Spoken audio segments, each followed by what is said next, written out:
Oh, and I did. Okay. Okay, yeah, I mentioned the Duquette book that I picked up. Mm-hmm. And part of the reason I did was like he has like a really nice layout of the charts that you were going over in the first class. It's a useful book. I own a copy myself. And he's been very nice to me. I have no issue with the man at all. Nice. He's likely to become the next in charge, really, when Okay. Hymenaeus Beta dies. But I think he's willing to like wind it down. I think, but no, Wasserman died, and he was just a real like racist piece of shit, and I'm glad he's dead. Ooh, yeah.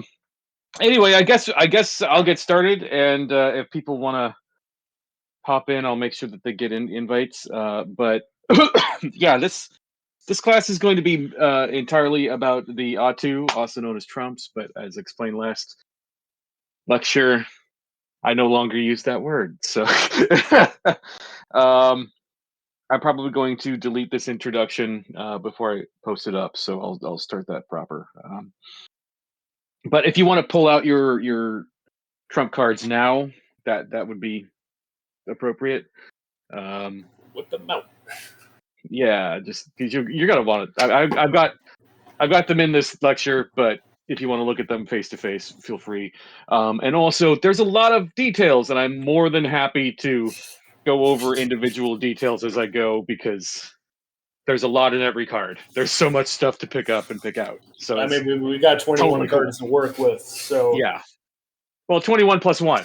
Oh, 22, right. The zero doesn't count, but it does. It's weird. Anyway. Alrighty, so welcome to Tarot for Weirdos number 2. This is the Arcana, major Arcana section. So 22 paths, 21 cards. As I mentioned, we'll get this in, later on, but there's actually 3 groups of 7 plus the 0. There's 21. The Fool was never originally intended to be taken as with the rest, because in the playing game version of tarot, it's literally just a joker card. It's whatever the game needs it to be. So each Atu represents one of the paths between the Sapphira of the Tree of Life. If you look here on the right, this is where they're all laid out at. And if you really want to get good at tarot, you're going to probably be drawing this thing 50 to 100 times. It's just the natural way to learn it, and I think everybody has their own pile of interpretations of this. The goal being that you're going to embed it into your brain meat as you go, and we'll get into later why that's important. You'll try to we'll try to sort of explain how this was originally used. We're also going to go a little bit heavier into the Golden Dawn usage of the tarot in this lecture, just because I think it's relevant. Each card also has a Hebrew letter, a number, a color, and what's called an intelligence. The intelligence is basically just whatever entity or being or whatever represents that card up in heaven or the stars or wherever you want to call that. That's what that is called. It's a way to refer to the tarot cards without actually using the name on the card. I don't know why people would need that. I don't know why it exists, but it's there. And some of them can help remember what things are supposed to be, and sometimes they can be a little distracting. So don't take the intelligences too seriously unless you really want to go deep down the Kabbalah rabbit hole. I'm just putting here because it's there. Also, the individual Sapphira themselves are really vague. So if you'll see crown, what does crown even mean in association with God? It gives us number 1. Yeah, it must be the highest form of God, right? Well, our brains are not really programmed to understand exactly what that means. What's the difference between wisdom and understanding? It's very, very subtle, and so the paths between them can kind of give you a little bit of a hint, and that's what the cards themselves represent. Even then, it still requires a lot of subjectivity and personal meditation to come to those conclusions. So, for example, you could take Mercy and Beauty, which is 4 to 6, and the Hermit lives there. So, something about the Hermit is reflecting both the concept of mercy and the concept of beauty at the same time. Whereas Justice is the concept of severity and the concept of beauty at the same time. So both these cards are referencing the concept of beauty, but in different opposite directions. And that's hard to fully gauge in the limited amount of time that we have, and people can spend decades of their lives trying to suss all this stuff out. Paul Foster Case absolutely did, but I tend to take it, just think about it on your own time, and it will pop up from time to time in your brain if you know this stuff, and you'll get little tiny little insights as you go. But that's more of a personal exegesis than anything I can actually give you. So I won't directly do that unless it's plainly obvious. Don't think about it too hard. Kabbalah can drive you nuts if you're not fully invested in it. So it's okay if a lot of stuff doesn't immediately make sense. If you just keep practicing and keep thinking about it hard enough, eventually you'll come to some insight of your own that you sometimes can't even express to another human being, and that's just how it works. It's that's the magic of it. Is it's the subjectivity engine, as I called it last lecture. Tarot is just really good at supercharging your powers of subjectivity. So that's awesome. That's cool. And just play with it as you go. This is all just a playground. There are no hard and fast rules, but there are some general guidelines, and we'll kind of go over that. The Fool is a special case. It's ranked 0. It's the element of air, and it's also the one vowel in the Hebrew language, Aleph. Biblical Hebrew does not have any vowels except Aleph, and it was kind of expected that you already know how to pronounce the word, so you didn't really need to know exactly what the pronunciation of it was. But Aleph signifies any vowel you've got. Modern Hebrew, after World War II, when they started actually using it again as a spoken language, invented these things called diacritics, which are little dots and symbols that go under the Aleph to tell you what the vowel actually represents. Because the tarot was developed before that, it's not even used. It could be down the road that really enterprising tarot enthusiasts figure out some way to incorporate the diacritics in there. I don't think it's my job because I don't speak Hebrew, so that might be down the road.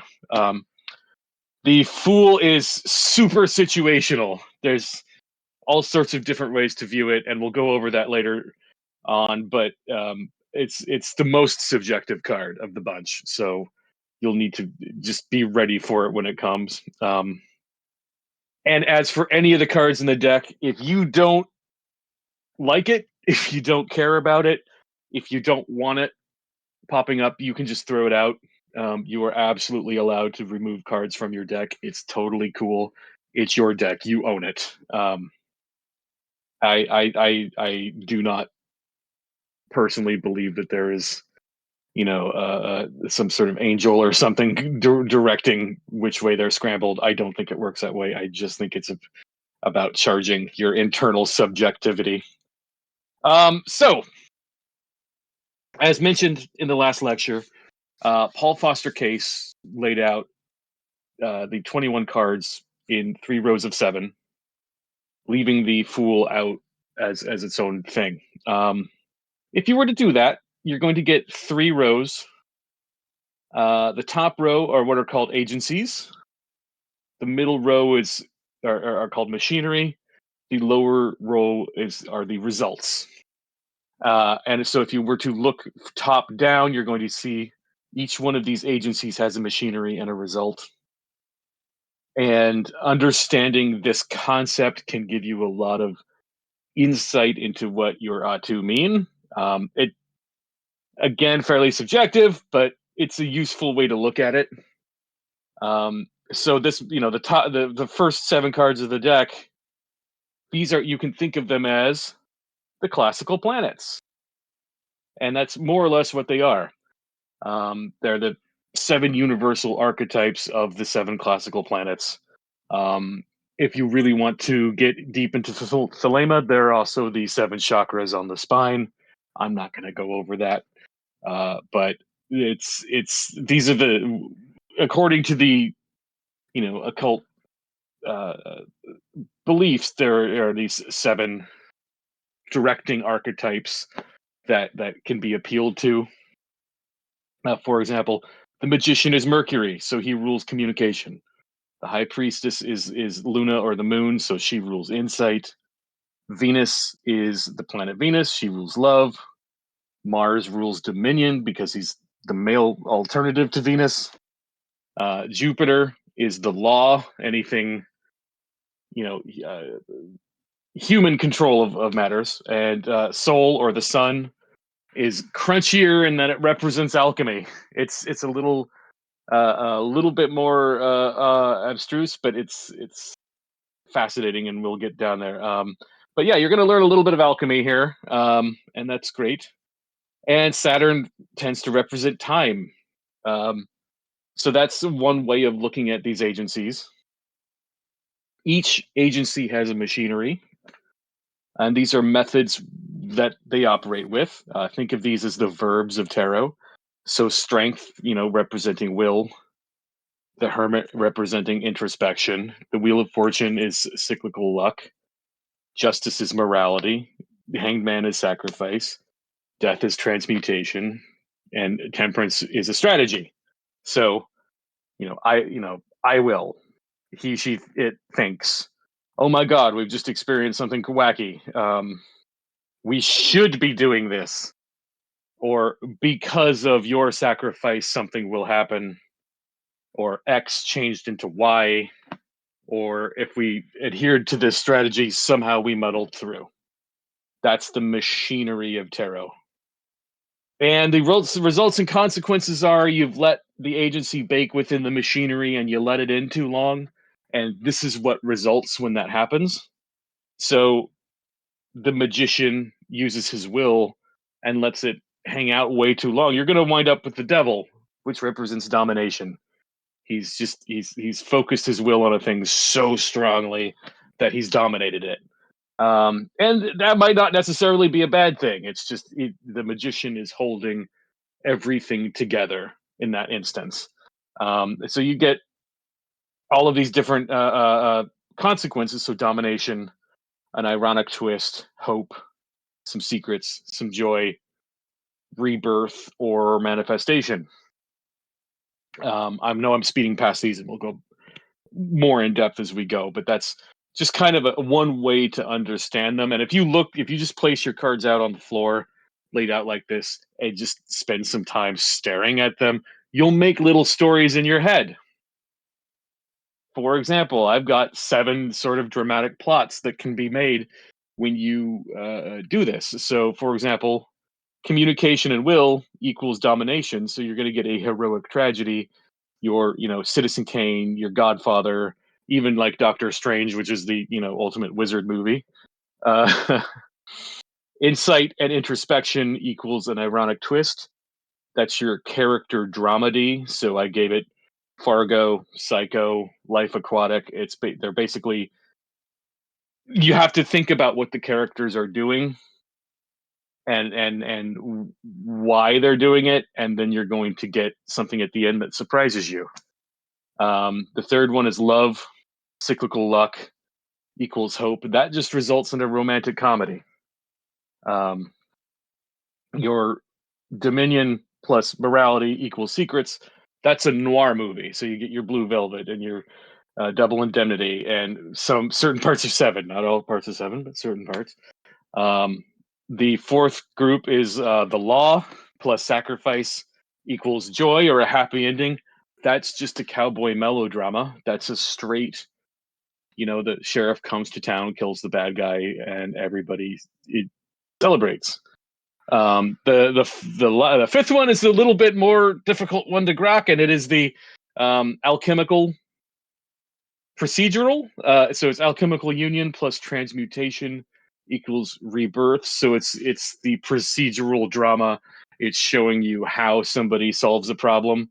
I think like Zodiac is like the best way in that, and even if it doesn't result in the actual figuring out of who committed the crime, it's showing you step by step of how people are attempting to solve the problem. I even throw Ghostbusters in there because that movie is a lot of details on how they're building their business step by step, and then ultimately they're reborn as the Ghostbusters and are celebrated for that, even though they start as really dingy and low rent grifters.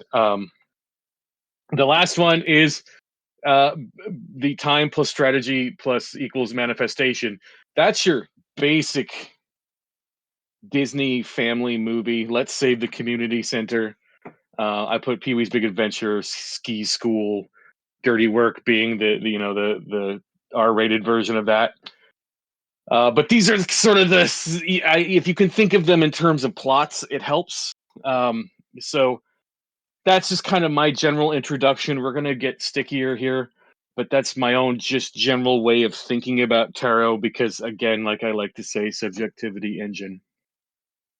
So there's 3 more divisions in addition to the agency, machinery, consequence. And again, you don't have to take all of these at the same time. This is just ways to think about it. But there's what's called the Rose Cross Triad. And these are named after the Rose Cross Lamen, which was a large symbol, resembles a cross, that is worn over the practitioner's chest as a pendant or a tabard, sort of like covering to their clothing.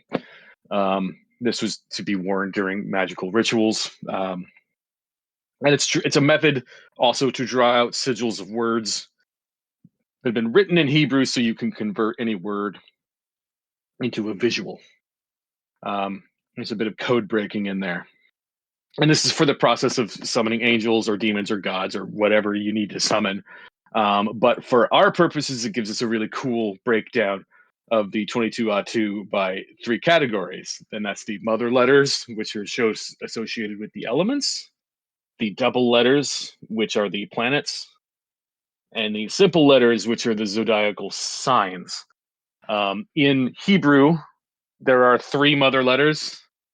There are 7 double letters. A double letter has both a capital and a small version, and so that's why they're just called double letters. And the simple letters are letters that just have one way of writing them. But that's how we divide whether or not something is an element, a planet, or a zodiac sign. That's where that traditional understanding comes from. It's from that. It also provides lesser banishing ritual, the pentagram layouts, and all the alchemical elements. And there's also the greater ritual hexagram on there. None of this is important to you. It's just useful to know. I'll show you what it looks like. This is what the Rose Cross Lamen looks like. But as I've drawn here, the mother elements are here in the middle. The Rose Cross here, we're going to get to that. That's the planet of the world, or the card of the world. There's actually 4 mother letters, but the world is a special case because it's also Saturn. It's kind of strange. The double letters are out here. They're the classical planets, and the simple letters are on the outside. So, for example, if you wanted to spell out a word, you would start here in the middle, go to the letter you wanted. So letter you wanted, and you'd be drawing a sigil that way, and then you could just draw that to signify that word.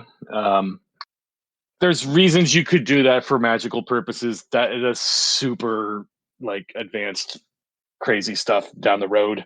This is not something I'm going to be touching in this course. But that's why tarot is split up the way it is.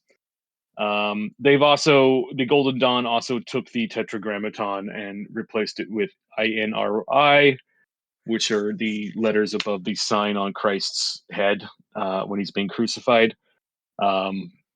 Obviously, Crowley has objections to that, so he comes up with his own thing. That's not important to tarot in any way. I'm just laying that out. And numbers. There's all sorts of different numbers in tarot. The only ones I'm going to be focusing on are the numbers of the cards for the purposes of this lecture. Later on down the road, if you guys really want it, I don't mind doing a gematria lecture to break it down even further. But if you because the Jewish people did not have either Arabic numerals or Roman numerals or any other numerals, they used just natural letters of Hebrew to denote numbers. And so, if you understand that system, that's what's called gematria. It's a very complicated and very similarly subjective way to determine things prophetically. For example, 666 in the Bible has been used by innumerable people to try to blame, whoever the current the focus on the Antichrist happens to be, using gematria to figure that out. It's part of it, and that's more advanced. But the easiest way to later figure out gematria would be to start with tarot. The odd two are always numbered. Y equals x plus 10, where x is the key, and the y is the path on the tree of life. That's all I care about. Is I'm just going to tell you what the specific path on the tree is. The path and the key are two different numbers. The key is the number of the card. The path is where it is on the tree of life. And colors. There are 4 levels of color, believe it or not. Each, if you remember our last lecture, we had the 4 worlds of the Kabbalistic system. Within the Golden Dawn system, colors manifest differently depending on where you're sitting on that 4 tiered world system. And in theory, a magician in the state of astral projection, which is the point of Golden Dawn practice, would know what level of reality they're on by looking at what the colors of things look like.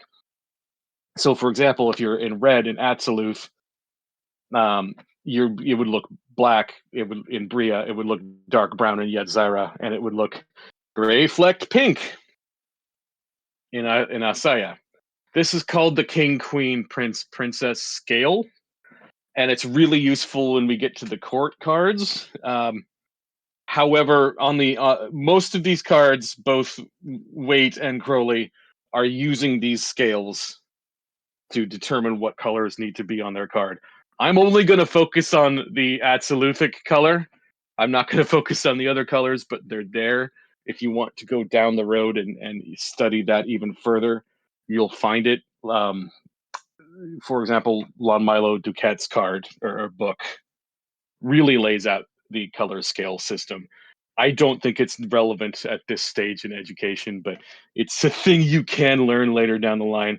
And and as we get down, you'll start to figure out why the Golden Dawn was using all this stuff, and I'll kind of lay it out as we go.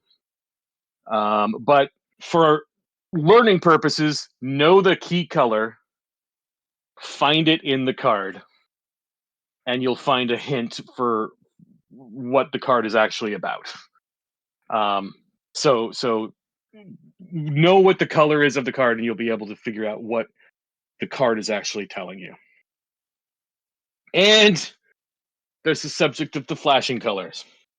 Now, anybody who has ever looked at an American flag and stared at it for long enough closes their eyes, and you can still see an American flag in your eyelids on the reverse colors. This is an optical trick called the flashing colors. This is deep, dank magic. If you stare at the card long enough and burn it into your eyeball and you close your eyes, you'll see the reverse image in contrasting colors. The point being is that, especially in the weight and Thoth decks, if you're burning these images into your eyeballs and then turning away and trying to stare at them with your eyes closed, you'll make out the reverse image. And sometimes there are other things you might be seeing if you do that method. It's optics is a weird part of the Golden Dawn system, that again, it's way advanced stuff. But if you're confused about a card, just sit there and meditate and stare at it long enough until it burns into your eyeballs, and then close your eyes, and you might detect something else. It is a way, especially in the Rider Waite deck, to spot where the Hebrew letter actually is in the card, because Pamela Coleman put all of the Hebrew letters in the card itself. The figures are typically making the form of the letter. So if you do this reverse flashing color system, you'll sometimes be able to just see the Hebrew letter as you're looking at it.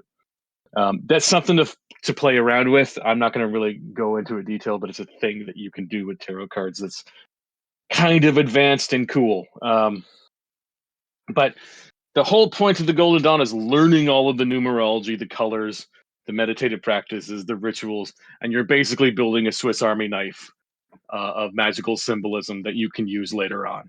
You're basically going to be able, if you're using the same system that both Waite and Crowley are using, tarot is a way to learn all of these individual pieces of the casserole that go into occultism. If that's not your jam, that's fine. Ignore it. It's okay. I'm just letting you know it's all in there. If you get really high and just want to stare at tarot cards, you'll have a great night. I promise you. Okay, so we're going to go after each Atu and learn. Do we have any questions so far?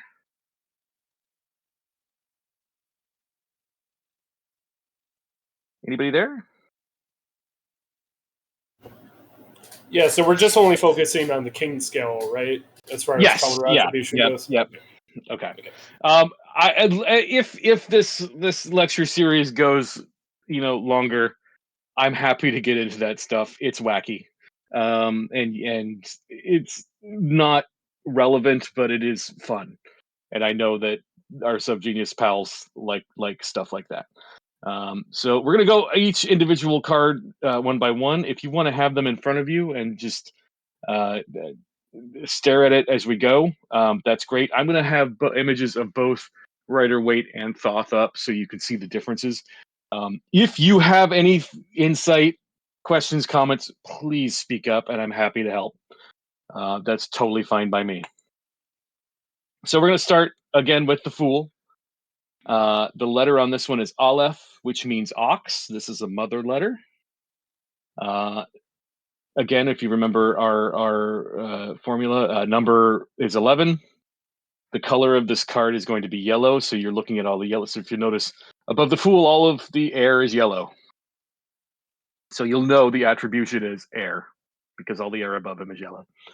The intelligence here is called the fiery intelligence.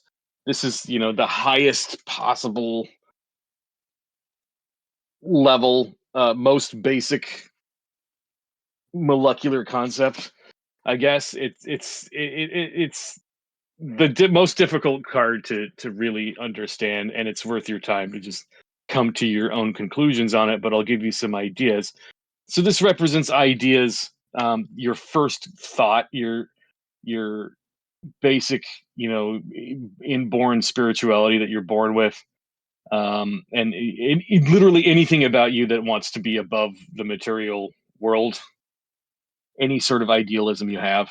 And in a purely material reading, like if you're just reading about what are the bills going to be like next week, this is always going to be a folly, stupidity, eccentricity, mania, mental illness, just bad vibes. But if there is a spiritual element to the question, it's usually pretty good.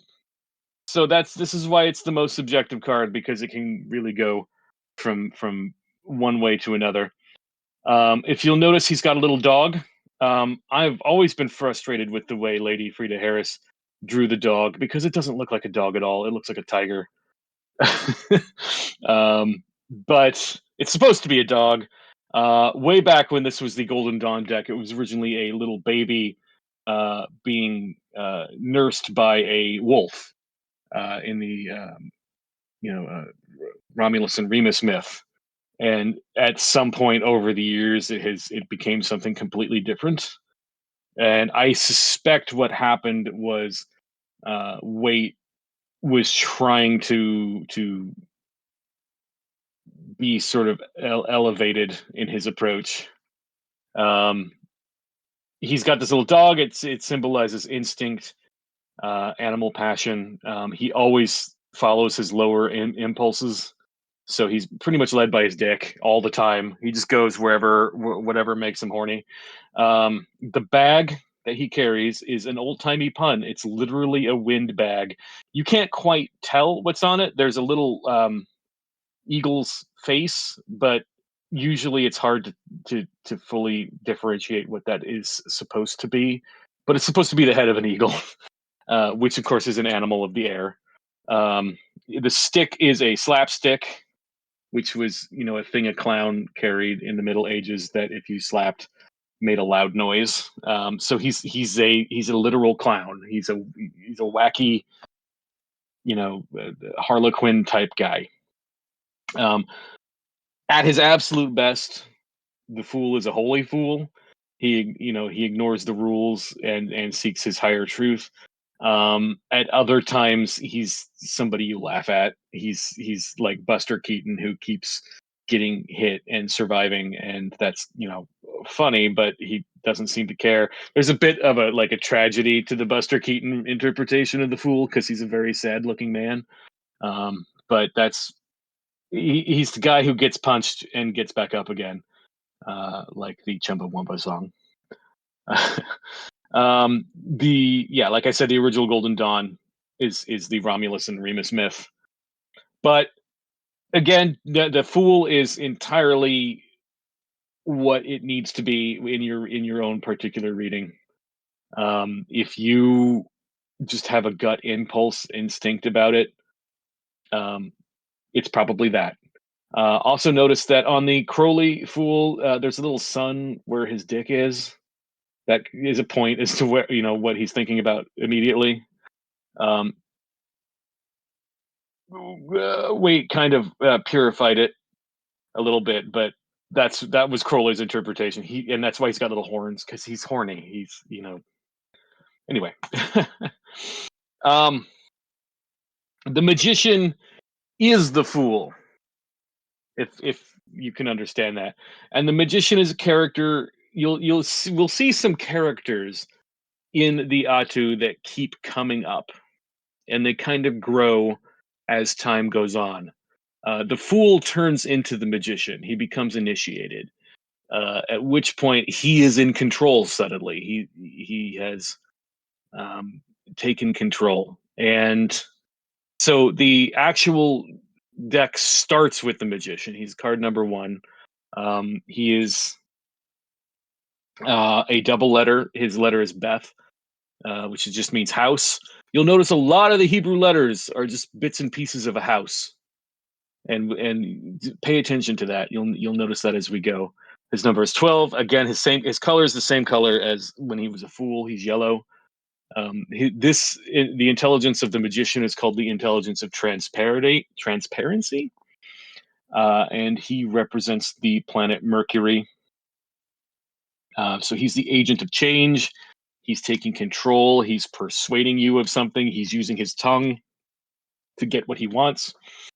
He moves quickly like Mercury. Think of him like the god Mercury.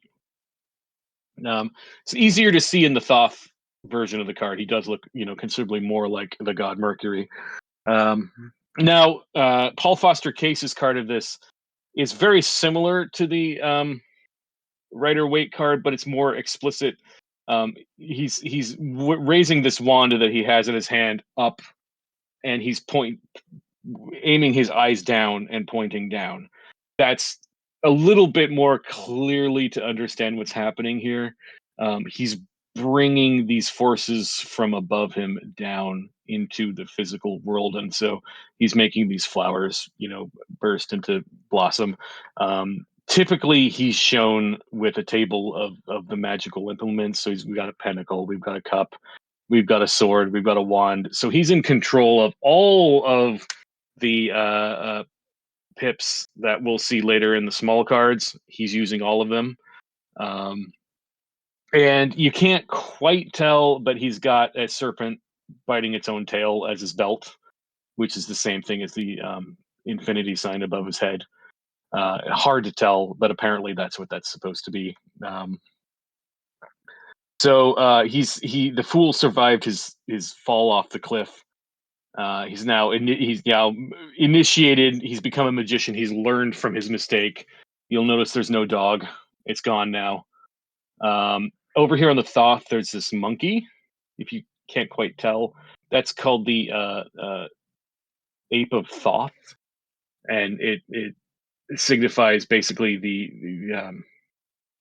because Thoth and Mercury are basically the same god in the Hermetic sense. The ape of Thoth is the written corpus of literature that you would need to be a successful Hermeticist. It's a weird term, but that's what that means. The actual interpretations of this card are skill, wisdom, adroitness, elasticity, craft, cunning, deceit, theft, sometimes occult wisdom or power, sometimes a quick impulse, a brainwave. It implies messages, business transactions, the interference of learning or intelligence with it. So maybe you're thinking too much. It also represents the early stage of life, and we'll see as we go what happens to the magician. Some things happen. If the querent is initiated in a magical order, whatever that happens to be, that's what it represents. It represents you. Originally, when this was originally printed, his title was the Juggler, and the implements on his table were actually just magical, like stage magic tricks. So you've got the cup to spin the balls around. You've got coins for coin magic. You've got a sword to swallow a sword. You've got a wand. That's what that originally signified. Later on, when we get to the small cards, one card in particular will take over that role, and you'll see it when we see it. But by the time Waite gets around to it, he's stripped this card of the street magician connotation. I still like it. I like it a lot. So, High Priestess, this is another character that will keep coming up. So think of the High Priestess as sort of the female equivalent of the magician. This is the woman in her position of womanness. I hesitate to use the word femininity because of some of the connotations that might have now, but she's just a woman, and the things women are naturally gifted at, as opposed to men. Men are gifted at other things. She represents the letter Gimel, which means camel. If you can remember camel, you'll remember Gimel because they sound alike. It's a double letter, so she represents Luna or the moon. She sits in the middle pillar. If you look at the Tree of Life, there's 3 vertical pillars. She sits right looking down straight the middle pillar. If you'll notice on her card, she's got Boaz here and Jachin here. Those are the 2 pillars of the Temple of Solomon. She sits between them. She also represents the goddess Isis, who's the goddess of healing and magic, usually wearing a veil. And she also has certain aspects of Artemis and Diana because she's a moon figure. And she sits between these two pillars, one representing severity, one representing mercy. So she's got to source out or suss out severity and mercy and make the synthesis between the two, which is wisdom. Like she's got to just determine what is right. If you'll notice, she's got a scroll on her lap, the Torah, This will come back later. Tora. They left the H off. You'll figure out why they did that. But she's the keeper of the secrets. She's got the law. She's wearing a cross across her chest. She's wearing the headdress of Isis, representing all three phases of the moon. And she's on the Thoth cards. There's a little camel down below there to give you a hint what letter it's supposed to represent. The camel in ancient mythology would have just basically carried things through the desert, so it was a very important animal for them, and it was kind of viewed the same way we would view a ship. It's carrying things from place to place, which she's doing. She's bringing things from up down below, and pay attention. It helps. So she's literally the camel that goes through the eye of the needle that Jesus talks about. She's literally that camel. She has to walk a fine path. Early decks called her La Papesse after the Pope Joan myth. Originally, there was this myth that there was a female pope that served for some time and was only discovered as a woman shortly before her death. This was eventually changed, especially because we know that Pope Joan never actually existed. But it's a fun myth, and so this would have been important to the original medieval users of tarot. They would know this myth. And the interpretation here is anything kind of moon related, so change, alteration, increase and decrease, the phases of the moon, fluctuations, whether for good or evil, is shown by the cards connected to it. So wherever she's stationed in your reading, she's going to kind of determine. She represents you needing to determine which path to take. Compare with the death and the moon, and when we see the moon card later, you might have some notions here, but you'll also notice that the high priestess will grow in the same way that the magician grows as we go through the story.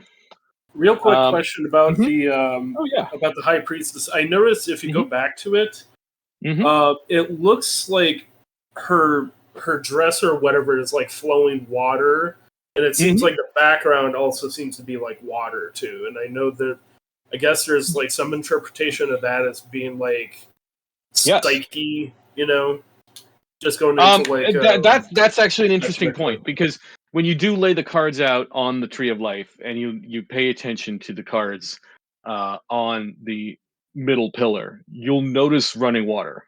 I really recommend doing that. Find all the cards that go down the middle pillar and look for that running water, especially when you get down to Temperance.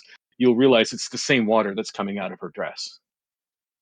And that's, look at them all together and you'll start noticing things. Also, the pomegranates behind her, if you kind of look at it, it kind of looks like it's more of a door to like an alternate world where all of these pomegranates and plants are growing.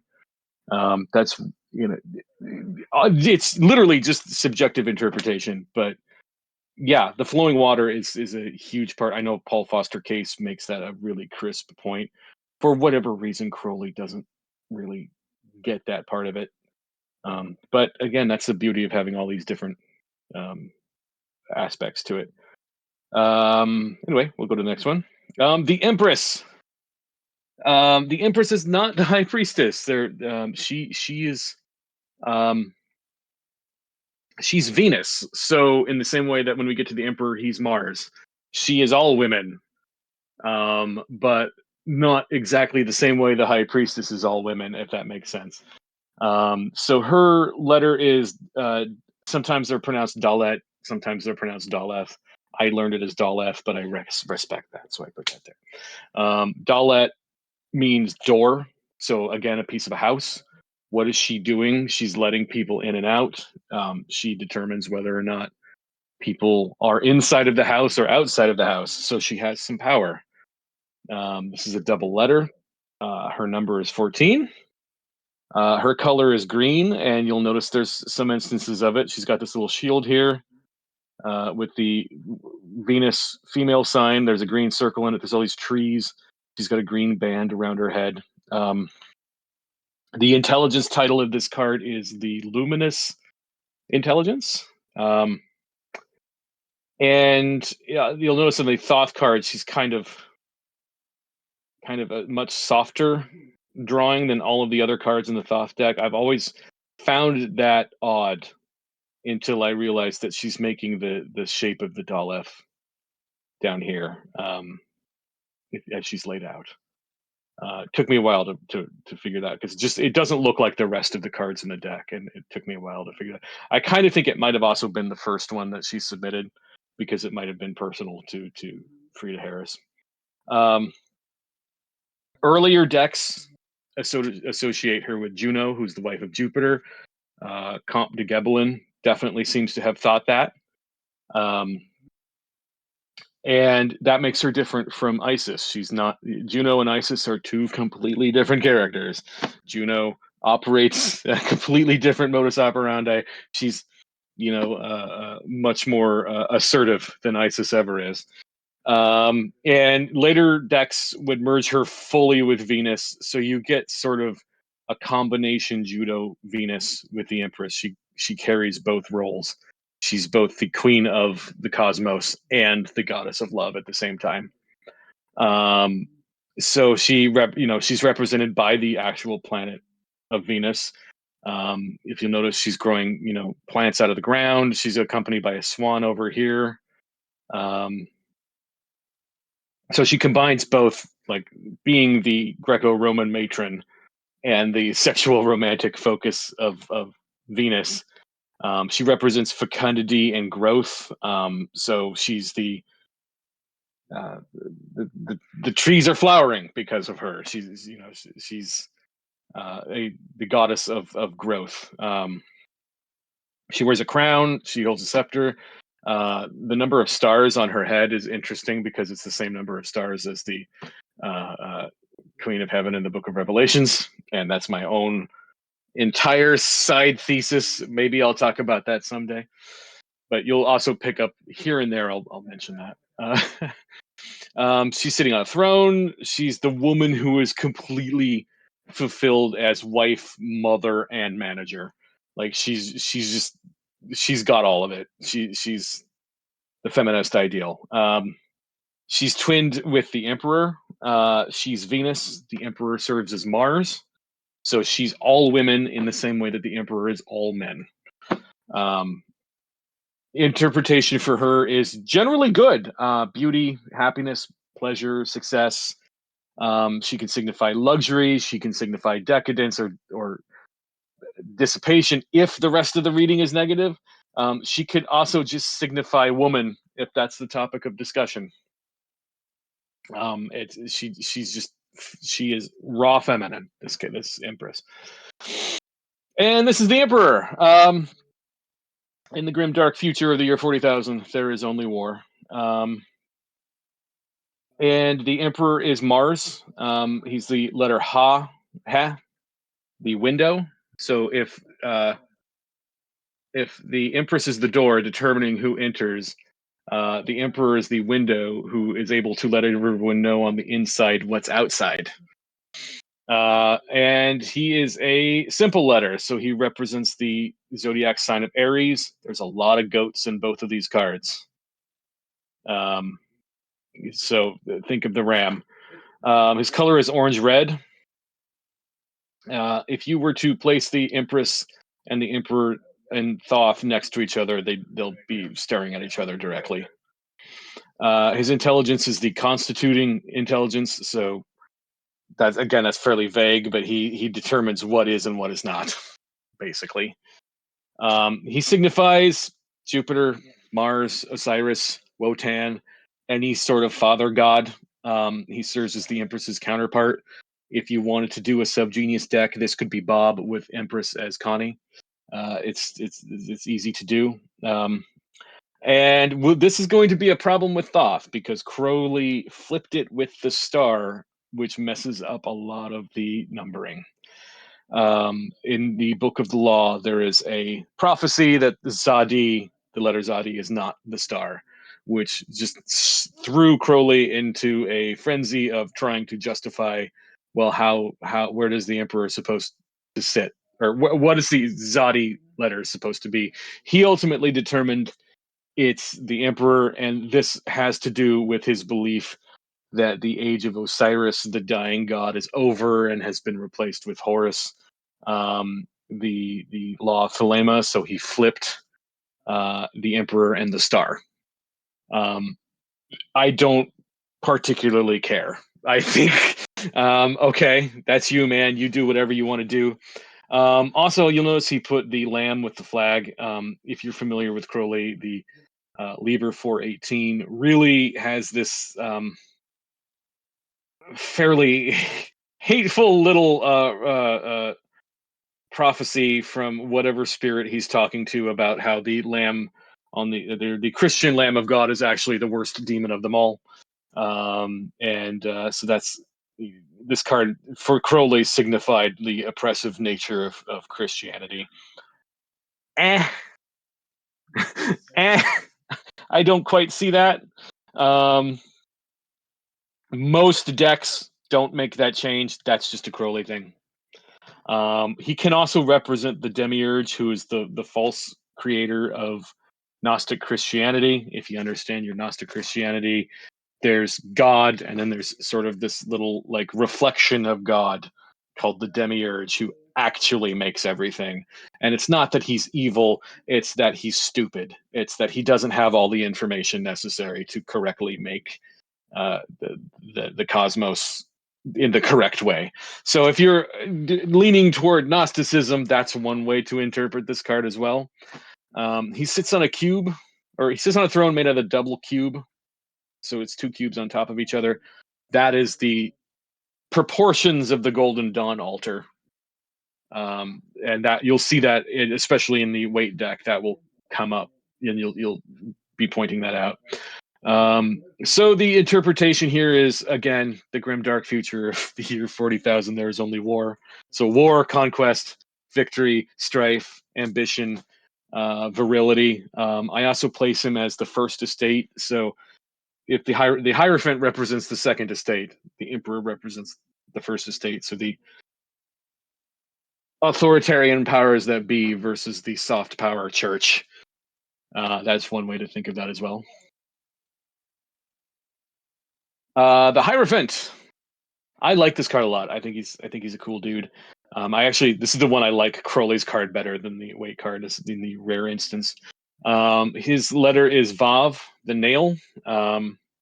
He represents the sign of Taurus. His color is maroon red. You'll see it in both cards. His intelligence is the triumphant and eternal intelligence. And I'm just going to tell you, he's going to represent, traditional religion. Previously, he was called the Pope. The Hierophant takes the secret judgments of the High Priestess and then disseminates them to the people as sacred laws.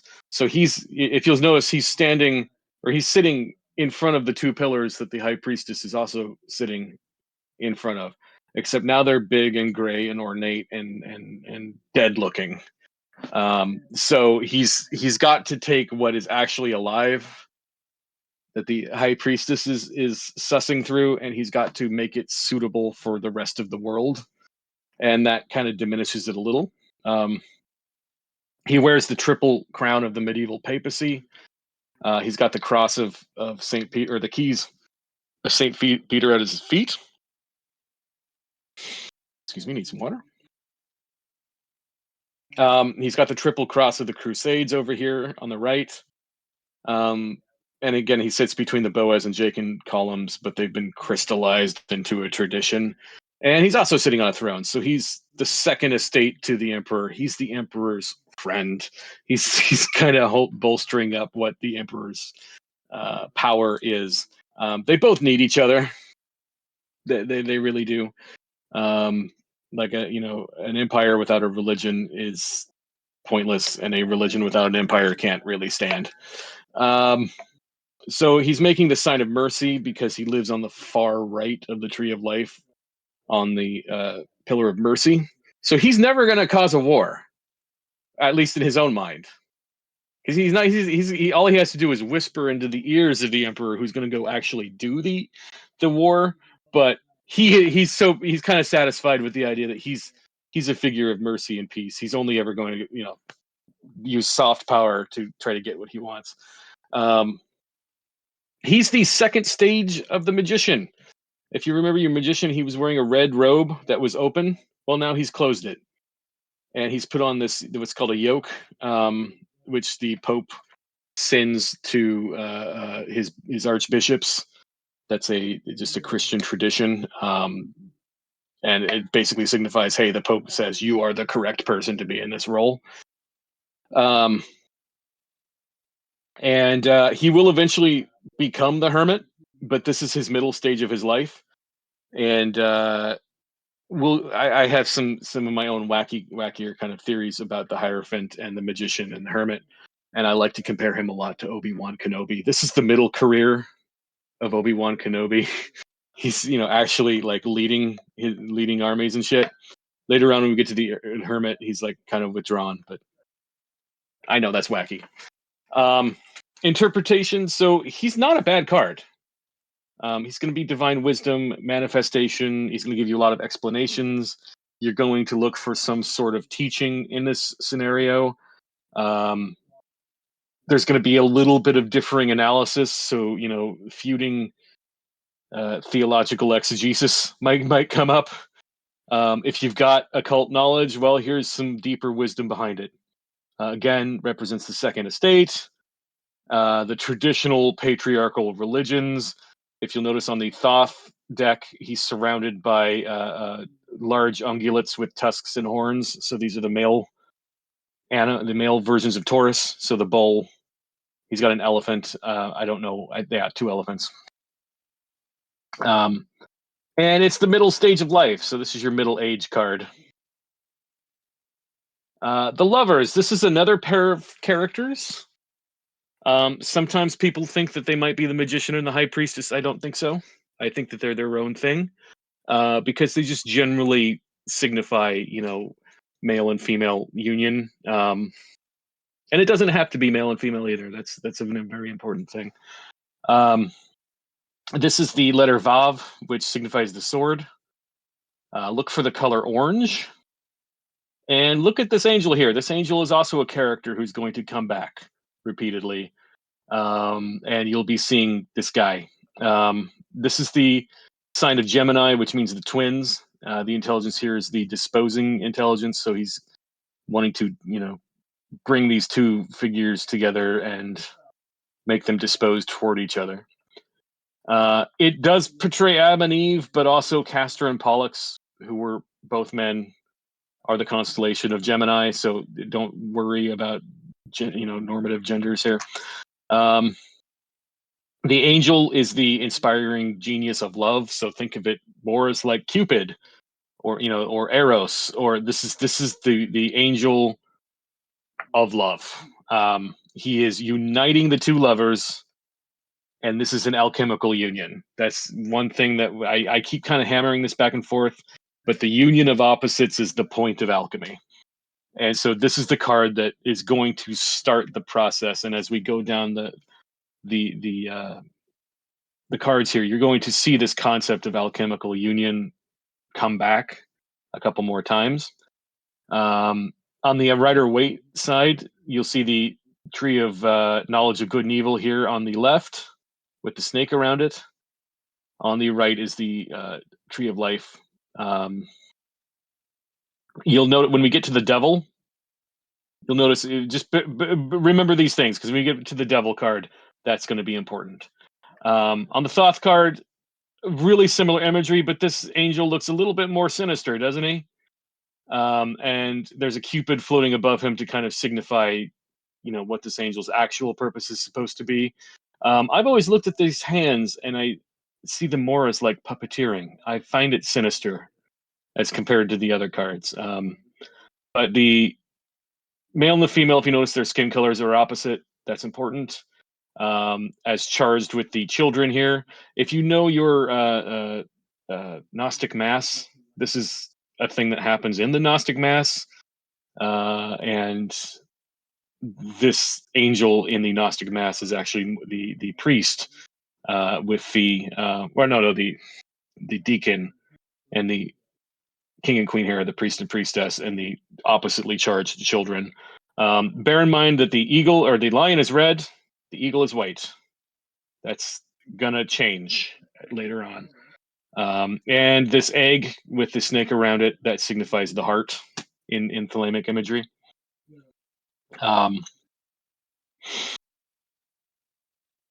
Sorry. Sorry. So they will return.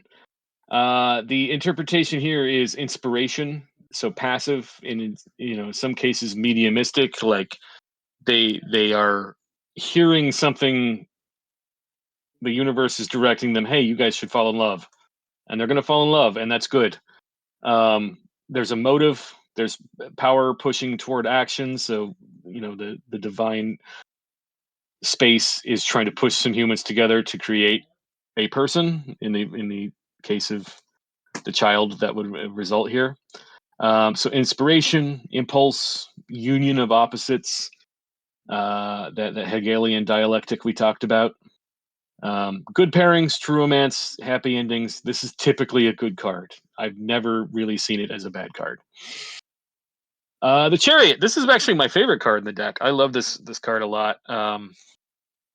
It's the letter here is Chet/Cheth, which means fence. So the fence is coming out from the side of the house, going forward and determining, what that house owns, as it were, if you can understand that. It's just a straight line out. It's that fence is going to go. Okay, this property belongs to the house. Its color here is orange, a little bit of yellowish orange. It's called the intelligence of the house of influence. I'm not really sure what that means in this instance. Maybe, if you've got a house and you have some influence, this is going to determine what that influence determines.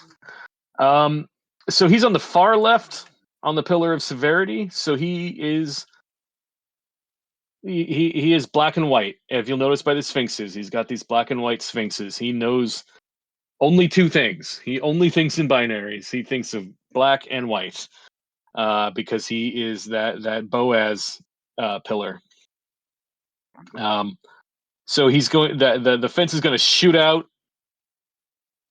like the Chariot. If you'll notice, the Chariot doesn't. There's no reins. There's no yoke around the sphinxes. There's nothing to guide them. They just do whatever he tells them to do, and that's how the Chariot moves. And you'll also be edified to know the plural of sphinx is sphinges. The driver is bearing the Philosopher's Stone. If you'll see that on his chest, on the Rider Waite, there's a little square. And if you look on the Thoth, there's a round circle here. That is the Philosopher's Stone. The magician gave him that. So he's what the magician manifested the Philosopher's Stone. This is what it is actually doing.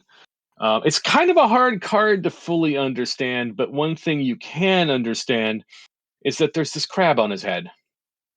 And the crab is the top point of the zodiac. It separates, if Aries is the start of the year, Cancer is the peak of the year. And so the crab sits at the top of the zodiac and is able to, look at both sides. It's considered the noon of the year, if that makes any sense. And that's why the crab moves back and forth sideways and has these two big claws. And that's, whenever the ancients determined what Cancer was supposed to be about, they go, oh, a crab, that's must signify that. So the crab sits on top of the zodiac and splits things in half, hints severity. So triumph, victory, health, success. It's not always stable or enduring, because he's not thinking about stability. He's the pillar of severity. He only is directing for black and white. There's a bit of transmutation there. There's some planning, some swiftness, some capitalizing on success if it's that sort of thing. If you'll notice on the Rider Waite, on his little skirt, he's got all the signs of the zodiac on it. It's a little detail. Any questions on that one? Okay. Strength is where things start to diverge a little from Rider Waite and Thoth. Things start to change. So this is the Tet/Teth letter, which it does not mean fence. It means tooth. I'm sorry. It means tooth. My mistake. It's a simple letter. The color is green. So if you see down here, there's just green down here in the grass, and around the woman, there's a little bit of green up here in the Thoth, manifesting out of the top of the cup/pimple thing that she's holding. And we'll talk about that in a second. This is the intelligence of the secret, is what this is called. So Crowley changed strength into lust. Now, there's what I kind of consider the lost deck, which would have had all 7 of the Christian virtues represented. And you can kind of identify 4 of them, and there's 3 that are kind of missing. But I believe at some point, this is my own personal belief, so take it or leave it. I believe at some point in the development of the tarot, all 7 Christian virtues were represented. Strength became fortitude became strength. And this is a fairly straightforward card as far as Rider Waite is concerned. The maiden is just pressing down on the lion's mouth. She's that strong, easy peasy. However, Crowley went a little into his own vibe here. He changed strength into lust. And this is where the Thoth deck starts kind of veering into the sexual magic of Thelema. And as we go, you'll get bits and pieces of it. So the polyp thing that she's holding on to is the Cup of Abominations. This is the goddess Babylon, which in the Bible is the whore of Babylon, but Crowley turned her into a goddess and spelled it differently. And this is in order to the point of initiation in Crowley's world is to bleed all of yourself out into this cup, the Cup of Abominations. And then when you were as long as you gave everything you have to give into this cup, metaphorically by bleeding, then Babylon would be able to make use of you. But if you held anything back, Babylon would destroy you. The beast that she's riding would destroy you. That's his interpretation of the Book of Revelation's reading on this character. And I get what he's doing. I don't think it helps. I don't think it helps the deck. Anyway, the whole point of the Gnostic Mass is to, back on the Lover's card, is to sort of lead you into the figuring out how to do this yourself. And so he thought he would put some visuals down into doing it. He also put the lion and the serpent of Gnosticism here. That is, according to Gnosticism, the true form of the demiurge is the lion and the serpent. He also gets a little wacky and also says, "Oh, it's just a sperm." Okay, bro. Okay. And if you look at the heads on the beast, one of them very clearly is Aleister Crowley. The one in the middle here, that's very clearly him because he of course associated himself and called himself the Beast. In prisons to this day, you cannot have the Thoth deck because this card is considered pornographic in prisons, so you're kind of stuck with the Rider Waite.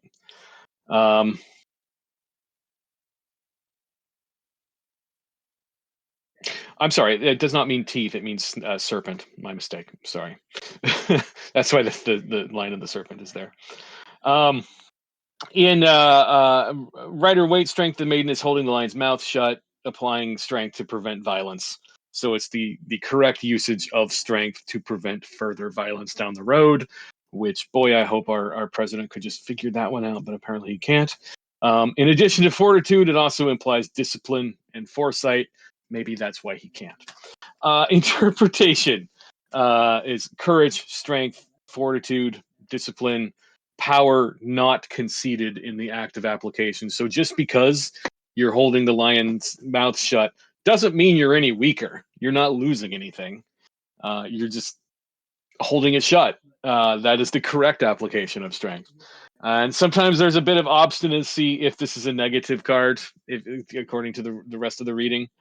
In Thelema, Babylon is riding the beast whose willing subservience empowers him. So according to Crowley's reading, you need to be somewhat willingly subservient here. That's how you would read that card if it pops up. And also, yeah, you need to be willing to sacrifice. Which is kind of fuzzy because the Hanged Man is also that concept as well. So, come see, come saw. The Hermit. Again, this is one of my favorite cards. Love this card. Yod is the letter that means hand. It's just a little squiggle. If you've ever wondered what the G in your grandfather's Freemasonry ring signifies, well, that's it. And in fact, when you get up into Scottish Rite Freemasonry, they replace the G with the Yod. Signifies Virgo. The color here is blue-green. So he's surrounded. He's alone. He's standing on what appears to be like a mountaintop. And this is the intelligence of will. The Hermit is one of the few cards that are very clearly a specific person. This is the ancient philosopher Diogenes, who would travel the roads at night with a lantern and a staff, and he would be crying out, trying to find the last honest man. If you want a lot of fun, just read up on Diogenes, one of the wackiest historical characters of all time. He is the magician. He's the third stage of the magician's life. So the magician has gone from fool, he's become initiated, he's become the magician. He's grown into the Hierophant, so he's led his organization as a magician. And now he's retired. He's become the Hermit. He's drawn back. He's older, he's wiser. He's concentrated his magical will into a carefully guarded lantern, which is his, what carries his purposes. He's put on a cloak to hide his magical robes. And he acts as a seed for later growth. If you'll notice, there's a sperm thing over here on the Crowley version, and there's all this wheat growing out of him. That goes back to the sign of Virgo, which of course is a woman holding a sheaf of wheat, which was the key point of some of the ancient mysteries. Was they, after days of celebrating this, these ancient rituals, they would just usher you into a dark room and show you a sheaf of wheat, and you were supposed to go, aha, I get it. So that's what the Virgo part of the Hermit represents. He's deliberately drawing back. And there's also the Hound of Cerebus down here on the Thoth one. I think I'm not entirely sure why that's there in the Thoth card. He may have some connection to the underworld, but I don't see it in the rest of the card at all. I don't know why there's a Cerberus there. So as I was sort of saying, I kind of compare him to Obi-Wan Kenobi. He's been tasked with a specific role, which is watching Luke Skywalker's safety, and he's intending to pass the Force on to the new generation. He's no longer really using it. Poor Alec Guinness can barely hold his goddamn lightsaber, whereas Ewan McGregor, of course, was a master of it. So he's conserving his energy for a specific point. Yod is also the first letter of the Tetragrammaton, so it's the full power of God, but like drawn back to its base core seed element. So interpretation is wisdom sought for and obtained from above. So we saw that angel later on that was inspiring, or earlier on that was inspiring the lovers to fall in love. Well, he's asking for something similar, but he's got it. He's been allowed to have that wisdom, and that's through prayer, meditation, insight, or whatever. If you see this card, strip everything down to necessities. You don't. There's something in this spread that can be taken out. Yeah, I forget who the fashionista was who said when you get ready to go out, look at yourself in the mirror and take something off. That's kind of the entire point of the hermit. So he's searching, he's inquiring. It may imply you need to keep something secret, or to hide something, or to keep discreet about something. And it's also the late stage of life. This is the magician's later life. The Wheel of Fortune. So this is the letter Kof. Be careful with this because there's also Quof, which comes up later. So be careful with that letter, which means the closed hand. So it's the opposite of the Yod. It's been closed. On the Rider-Waite, the colors are different from Thoth. Orange red is the color on Rider-Waite. Purple is the color on Thoth. Don't know why he changed it. This is the rewarding intelligence. It is attributed to Jupiter. So Jupiter is the god of wealth and the god of successful management, and the god of happiness. Jupiter is, despite in the mythology being a real dick, and the whole point of what his portfolio is tends to be good. This card has been called the key to the mysteries. There's a lot to unravel in this card. Things are slightly different, but not too much. So the Sphinx is the higher will of the individual, which in Thelema is the holy guardian angel. But Waite was also, familiar with the concept. It's just the idea that if you are, an intelligent person, and you're going to kind of seek an ideal version of yourself. It's very like a Platonic concept. You will never really be your ideal higher self, but you're supposed to keep going for it anyway. In Thelema, the theory is yes, you'll be able to make that union eventually. In the Platonic concept, no, you're never going to do that. So if you're a genuinely good person, you're never going to stop looking for that higher self. That's the difference between a good person and a bad person. Ultimately, is a bad person has stopped trying. A good person keeps trying. Even if you fail and you're like a horrible monster, as long as you're still trying to be that higher person, you're ultimately, more on the good than bad. The two creatures on the side are the Serpent of Chaos over here, which is Set. Also, the serpent around the Tree of Life in the Tree of Knowledge of Good and Evil on the Lover's card. And this thing here is the Cynocephalus, is what it's called. Is a dog-headed man. Looks more like a fox to me. Crowley gave it a crocodilian head and flipped them around, so that's supposed to be Set.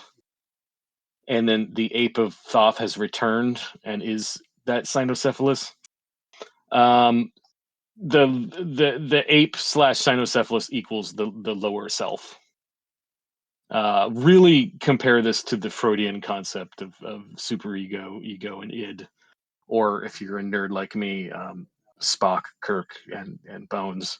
It's a very, very similar idea. One is going to be thinking about higher things. One is going to be thinking about lower things, and it's poor Captain Kirk in the middle has got to determine who he's got to listen to this episode. The four cherubim in the corner. These guys you may have noticed earlier on the Thoth version of the Hierophant. These are the cherubim, but they're also the four Gospels, and these are images that describe the different beings under God Now you'll notice you've got the humans, so that's the man-shaped angel. You've got the birds, so the eagle. You've got the domestic beasts, so the bull, and you've got the higher mammals, your predators. If you'll notice, of the four, there's no fish, there's no snakes, there's no reptiles. For whatever reason, God does not really determine those animals to be animals, as it were. Like God likes these higher animals. He doesn't give a shit about snakes. He doesn't care about reptiles. He doesn't care about fish. So it's ultimately basically saying, "Hey, go kill those and eat those instead." um, there's also this inner ring here. This inner ring is fascinating because you'll notice Taro, tarot, but you can also read it backwards, Tora. So Torah, the law that the high priestess was reading. There's also the tetragrammaton here between them, Yod Ha Vav Ha. If you look at these symbols here around the ring, this is Mercury, this is salt, this is sulfur, and this is Aquarius, which signifies water. So you got some alchemical symbolism in there. I like to think about the big red spot on the actual planet of Jupiter because that seems to suit this. Interpretation here is good fortune, happiness. If it's bad, it's intoxication, excess, and of course, the cyclical nature of fate. What goes around comes around. If you've done something in the past that you've been waiting for consequences to come, you're gonna get it, and for good or ill. If you committed a crime some time ago and you're waiting for people to finally find out about it, when you see this crime or this card, you can expect you'll be found out. Or if you did something good, suppose you donated some money and you just did it genuinely, you'll find out, hey, that was good use for a good purpose. Stuff like that. And if you're actually just doing a reading about will I win at the casino this week, well, yeah, you probably will. But that's the most basic way to read that card. Justice, again, this is a great card. The letter here is the lamed, which means the ox goad. So if you think about your aleph, your aleph back in the Fool, this is the thing that goes on top of the ox's mouth, and so you can guide it along the way. The number here is 22. The color is yellow. If you look on the Rider Waite, there's implements of justice are yellow, and the surrounding area is yellow, but everything else is not. On Thoth, there's a lot more yellow. The intelligence here is faithful intelligence. So this is, if you're faithful to the plan, this is what you'll get. You'll get justice. And easy peasy to remember, the card or the sign this is attributed to is Libra. Easy peasy, right there, inner hand. This one connects severity to Tifereth. So her judgments are and Tifereth is beauty. So her judgments are fair and well considered. If the chariot was just raw severity, she's swerving a little bit and she's gonna take into account mercy, but she's never going to be wrong. She is the high priestess who's been put in control. So she's the Hierophant equivalent here for the high priestess. She's the middle of the life. She's using her sword of severity to divide things fairly, which you may recall was also the angel overseeing the lovers was the card. That card was the sword, implying that she's divinely inspired. That card was just the concept of a sword. This is literally she has a sword and she's going to cleave things in twain if she needs to. And then check out the letter of I did mention that. So she's sitting between the dead pillars of the Hierophant as well. So she's material. And she's in front of the veil. She has closed the veil that the high priestess was sitting in front of. She's not letting you see that anymore. And interpretation is so she's the eternal justice and balance. She's strength and force put together, but always in the service of the law. So when the emperor puts down a law, she's going to carry it out. In a suitable reading, she can literally mean legal proceedings, legal consequences, bureaucracy, rules, lawyers, paperwork. She could literally mean that if that's what the reading is about. But more often, it's more of like a cosmic justice. The Hanged Man. This is your hardest card in the deck, even harder than the Fool, because this one is possibly wrong. The Hanged Man is Mem. It's a mother letter, which just signifies water. If you'll notice on the writer, wait, where's the water? Well, we'll talk about that in a sec. Color here is pale blue. He's wearing a pale blue tunic. Means the stable intelligence. Boy, that's going to come up here in a second. So in the Lost deck that I've theorized about, this card was probably flipped upside down. So he was standing upright, and he was placing his foot on various stones crossing water.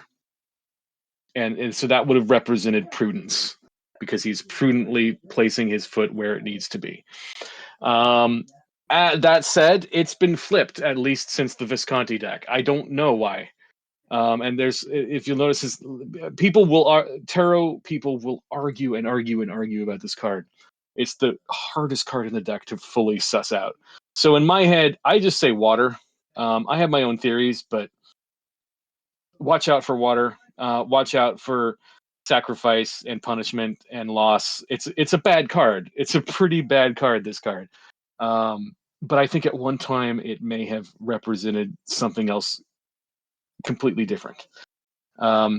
People have argued that his foot placement is signifying the Ankh that's just been flipped upside down, and therefore would mean death. Crowley seems to have believed that. I have my own whole sub thesis about the Book of Revelations. The chapter 12 mentions the beast out of the sea, which would be associated with water. Judas Iscariot has historically been tied to the sign of Pisces in astrological Christianity. He was hung until he was dead. And so I have my own side theories. I'm not really going to go into them unless you're really that bored. And I do notice that he's wearing a halo. So for whatever reason, he's sanctified in his decision. And I think Waite may have had kind of some Gnostic predilections, and may have considered Judas to not be that bad. But as I've said, interpretation is enforced sacrifice, punishment, loss, fatality, non-voluntary, general suffering. This is the card of punishment. This is the card of misery and death. It's awful. It's the worst card in the deck. And yet, if you were to have a reading for a normal person, they're not going to worry about it too much unless they see the skeleton on the death card. For whatever reason, that just triggers people. So they're willing to take the punishment from the Hanged Man that they're not going to take from the death card. And that's just my experience. Death! Everyone's favorite card. It's from the letter Noon, which means fish. And that's a simple letter. It's associated with Scorpio. So the one of the more negative signs of the zodiac. His color is blue-gray. You'll kind of see it here and there. He is called the imaginative intelligence. So you're kind of thinking, hey, wait a minute. Imaginative. What does that mean? Well, he's atop his pale horse from the Book of Revelations. He's in front of a field of dying people. They're not dead yet because they're not gray. So they're dying, but he's riding in. He's gonna finish the job. This bishop over here may or may not be the Hierophant. That's your call. But he is pleading with death. Hey, spare us. And death is not going to do that, man. In the far distance back here, you'll see these two towers. These are what the columns of Boaz and Jachin have become, because we're so far away from them now, we're no longer seeing the pillars. We're so far down the tree of life that they appear to be towers off in the distance. The sun is setting. It's a grim scene. But he's wearing the pale horse is biblical.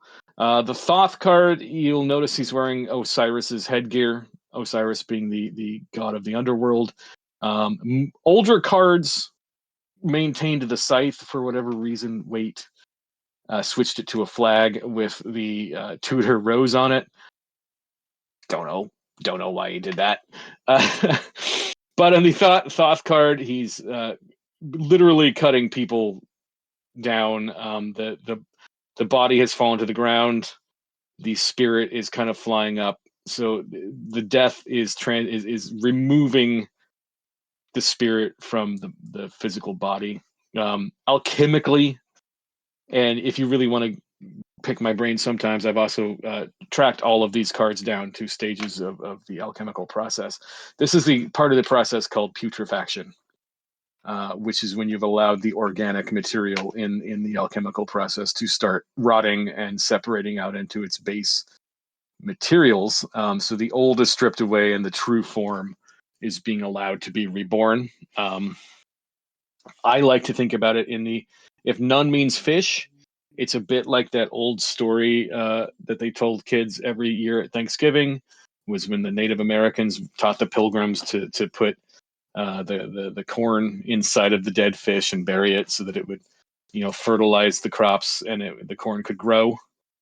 I like to think of it like that. I like to think of it without the death of the fish, the corn can't grow. It's temporarily uncomfortable. It's gross. There's death involved, but the further sustenance and maintenance of the rest of the world is requiring you to die or somebody somewhere to die, and that's just how it works. Interpretation here is time, ages, transformation, involuntary change. The moon card is going to be your card of voluntary change. If the reading calls for it, it can literally be death, but that's only if the reading calls for it. It does not mean destruction, though. If just because somebody dies doesn't mean all their stuff is destroyed as well. And the tower is going to be your card for that. So this is the death that is also kind of tempered by the justice card. He's fair. He's not a monster. He just shows up, does what he needs to do, and leaves. Temperance. This is a really a fascinating card. Crowley calls it art. Waite called it temperance. I don't mind either. I think you can use it either way. Crowley's stance seems to have been that, because he called one lust and he's going to call this one art because he doesn't want to imply that you should be, doing any sort of regular moral maintenance for whatever reason, but that's him. The letter here is Samek, which means prop, what also could mean a kind of pillow. That's just what that means. It's holding something up. Number here is 25. The color is light blue. If you'll notice, as you brought up the high priestess's dress forming water, here's where that water is flowing down here into this pool. The temperance card is 3 cards down from the high priestess, so it's directly the high priestess's water. This is the intelligence of probation, and it's attributed to Sagittarius.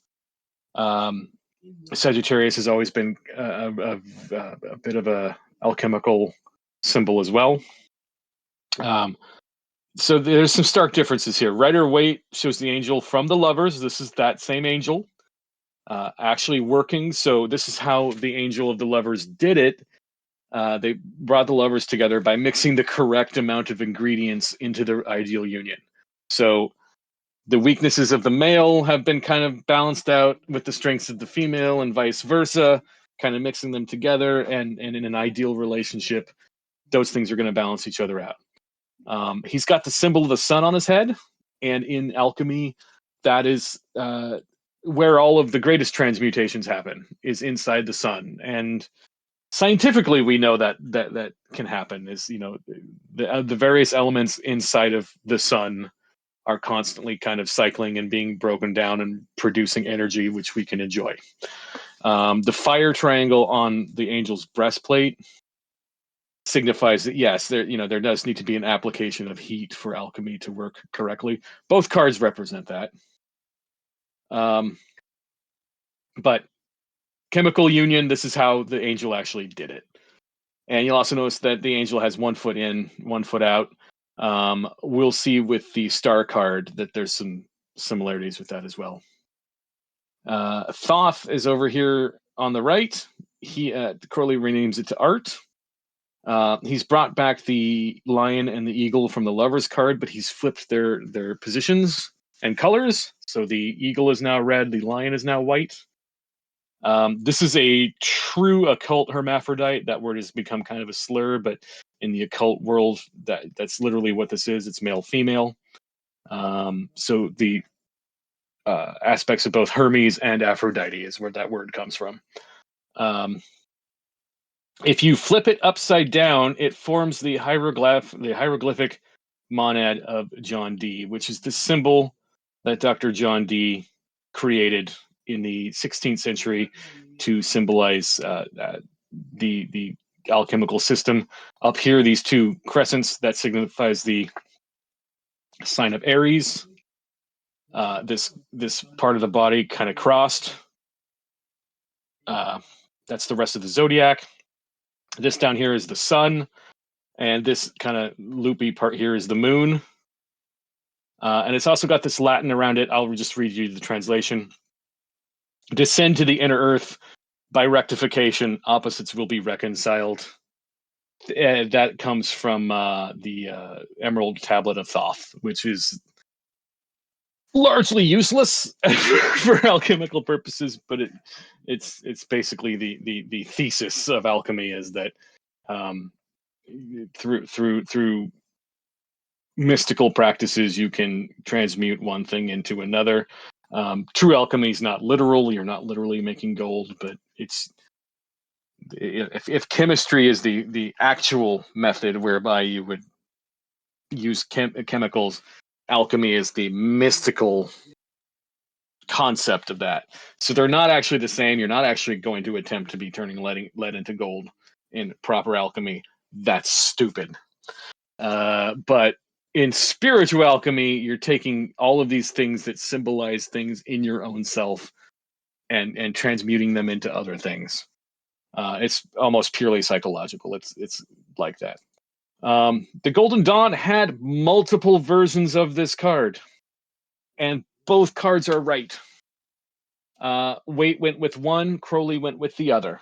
It's just it had to do with whatever one you chose to draw at the time. They were both available in the big list of cards for you to draw.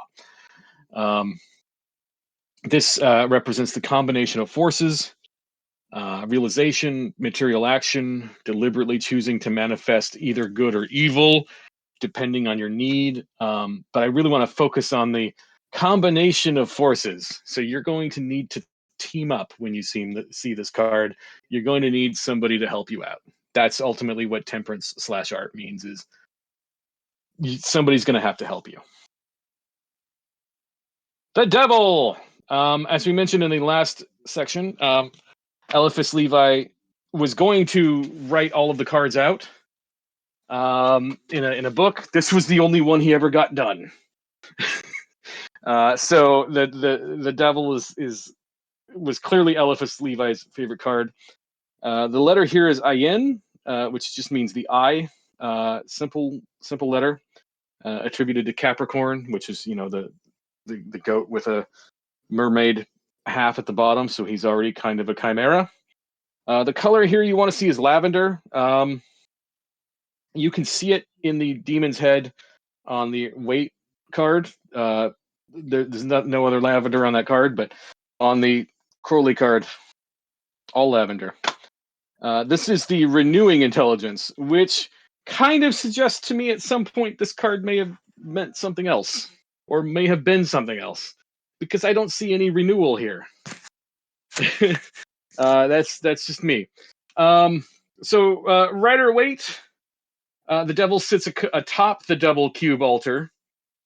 and the lovers from the lover card have been chained to it and have been given horns to signify that they are under the domination of their lower impulses, unable to live out their higher happiness in the lover's card. The angel has been replaced by this monstrous devil. He holds a torch downwards because he can only illuminate the lower world, and that's where he wants to keep them. He does not want them to be up higher in the higher spheres where they are supposed to be up in the lover's card. They're supposed to be using their sexuality for good purposes. Under the devil card, they're not. They're slaves to their impulses. They are no longer human. If you'll notice, they have little horns, and the woman has a tail made of grapes. So the grapes from the tree of knowledge of good and evil. The male has horns and has the little bits of flame from the tree of life. So they're no longer human. They are now whatever the consequences of their initial sin were. So this card is like, oh yeah, no, this is how God sees you now. You're just that. The Thoth card is the Goat of Mendes. The Goat of Mendes was a sacred goat that was held in a temple in Egypt that was allowed to, live freely, frolic, grew enormous horns. It was a sacred goat that nobody was allowed to kill. He stands atop a literal cock and balls. I don't know how you can see anything else in this card.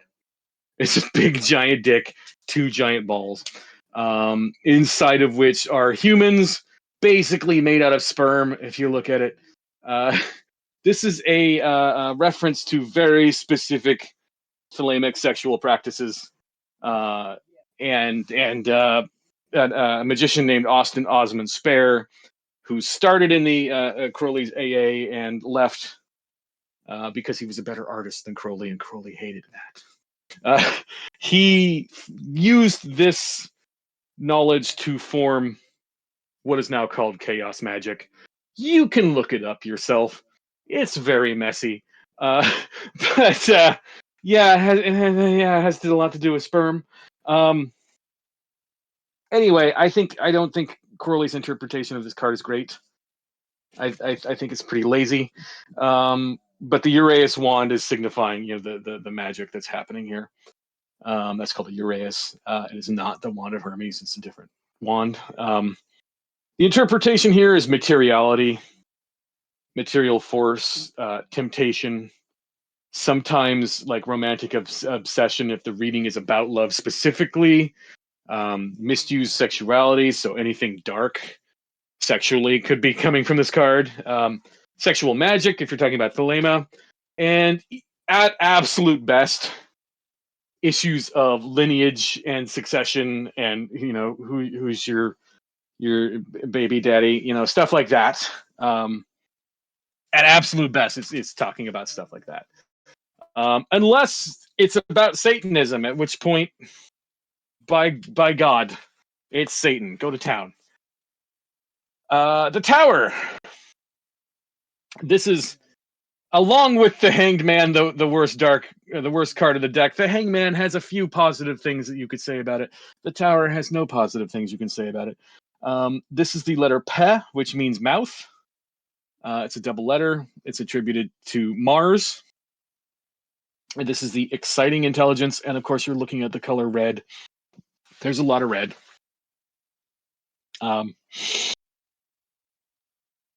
This card was originally called the House of God, especially in the Marseille deck, is what it was referred to as. Court de Gebelin also calls it the House of God. It signifies the Tower of Babel, very obviously. And that's the meaning of mouth. So if you all know your Bible story, the Tower of Babel is destroyed, and all of the survivors are cursed to speak in different languages, losing their ability to communicate directly, which results in total chaos as people are forced to self-segregate by what they could say. So, yeah, this is the Tower of Babel. It's bad news. If you know your Tower of Babel, of course, people were trying to build their own path to God directly by building this tower. God, of course, is like, no, you're not coming up here. That's a stupid idea, and destroys it. In Thoth, this eye up here at the top is called the Eye of Shiva, which, if all of your chakras are in order and you are, a fully manifested meditative master, your third eye will open and destroy everything before it, which is why it's always drawn closed. But if Shiva ever opens his eye, everything he looks at will be destroyed. The earth opens up like a mouth, which you see down here. And yes, it looks very, very German expressionist. I believe this card probably was painted right during the Blitz, because it seems to, it would have been painted around that time. And I think there's a lot of Lady Frida and Aleister Crowley sorting through the reality that they were trapped in the Blitz about this card. It's a very dark card. And these sort of like triangular forms jumping out.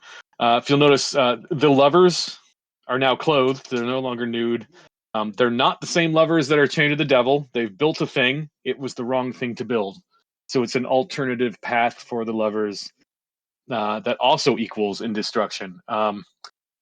Sometime you'll notice this crown up here at the top, kind of phallic, kind of castration imagery as well.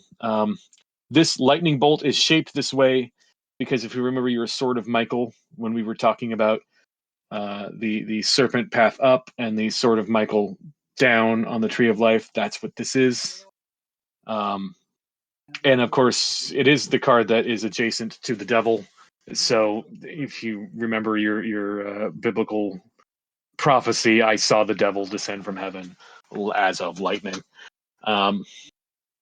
So this signifies ambition, fighting, war, violent, courage. Everything the Emperor starts ends up here. And if you'll notice, this guy, he's got the same colored robe on as the Emperor had. So everything the Emperor has set in motion, this is what it ultimately culminates in. It's pretty dour. Destruction, danger, fall, hubris avenged. This is your worst case scenario. Everything's going to be destroyed. For what I've only drawn it personally once, so it's a dark card. The star. Again, this one is tied with Zadi. Crowley objected to that, flipped it with the Emperor. Doesn't matter to us. The color here is purple blue. Where is it on the Rider Waite? Well, it's only back here in the mountains. So that's fascinating that they only chose that particular strip to signify the color. Whereas on the Thoth card, it's all over the place. This is the natural intelligence, and it is attributed to Aquarius. This is literally Aquarius, the water bearer. Temperance was about bringing water together. This is taking that same water from the High Priestess and separating it out. One jug is going into the pond. One jug is going onto the earth. It's separating things crisply. You need to make a choice when you see the star. It's a card about choice. It's follow your star. You will need to make a decision, and that means you'll need to put something aside. And it's a very crisp card. As with Crowley, he flips it with the Emperor. The star represents Thelema itself, because the Book of the Law says every man and every woman is a star. In a Thoth reading, you will need to follow your true will when that decision comes. So, as long as you follow your true purpose in life,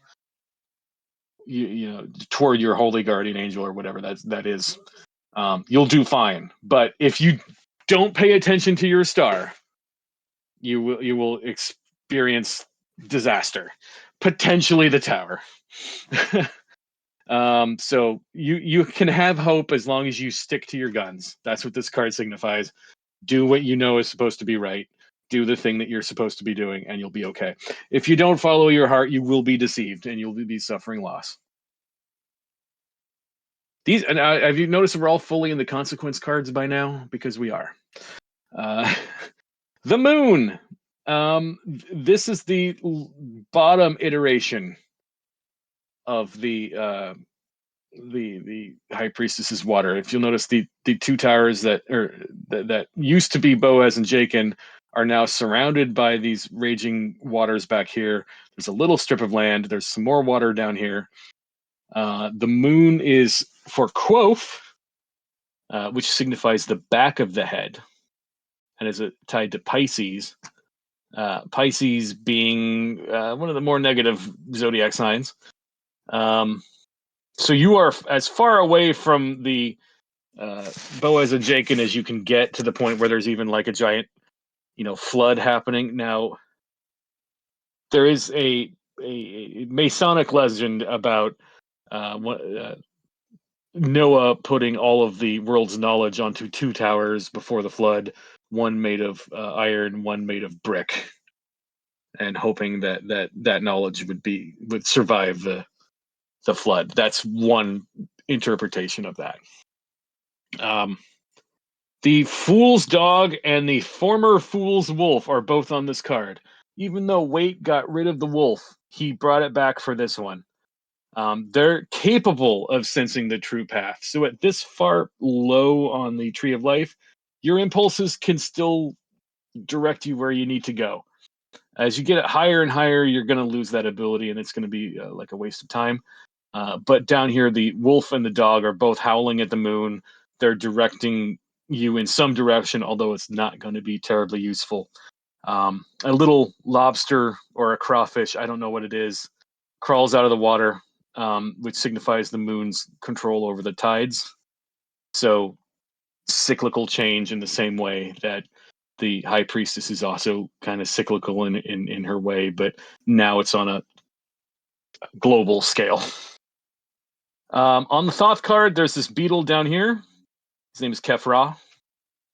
He carries the sun through the night, and he's hiding the night, or he's hiding the light through the nighttime.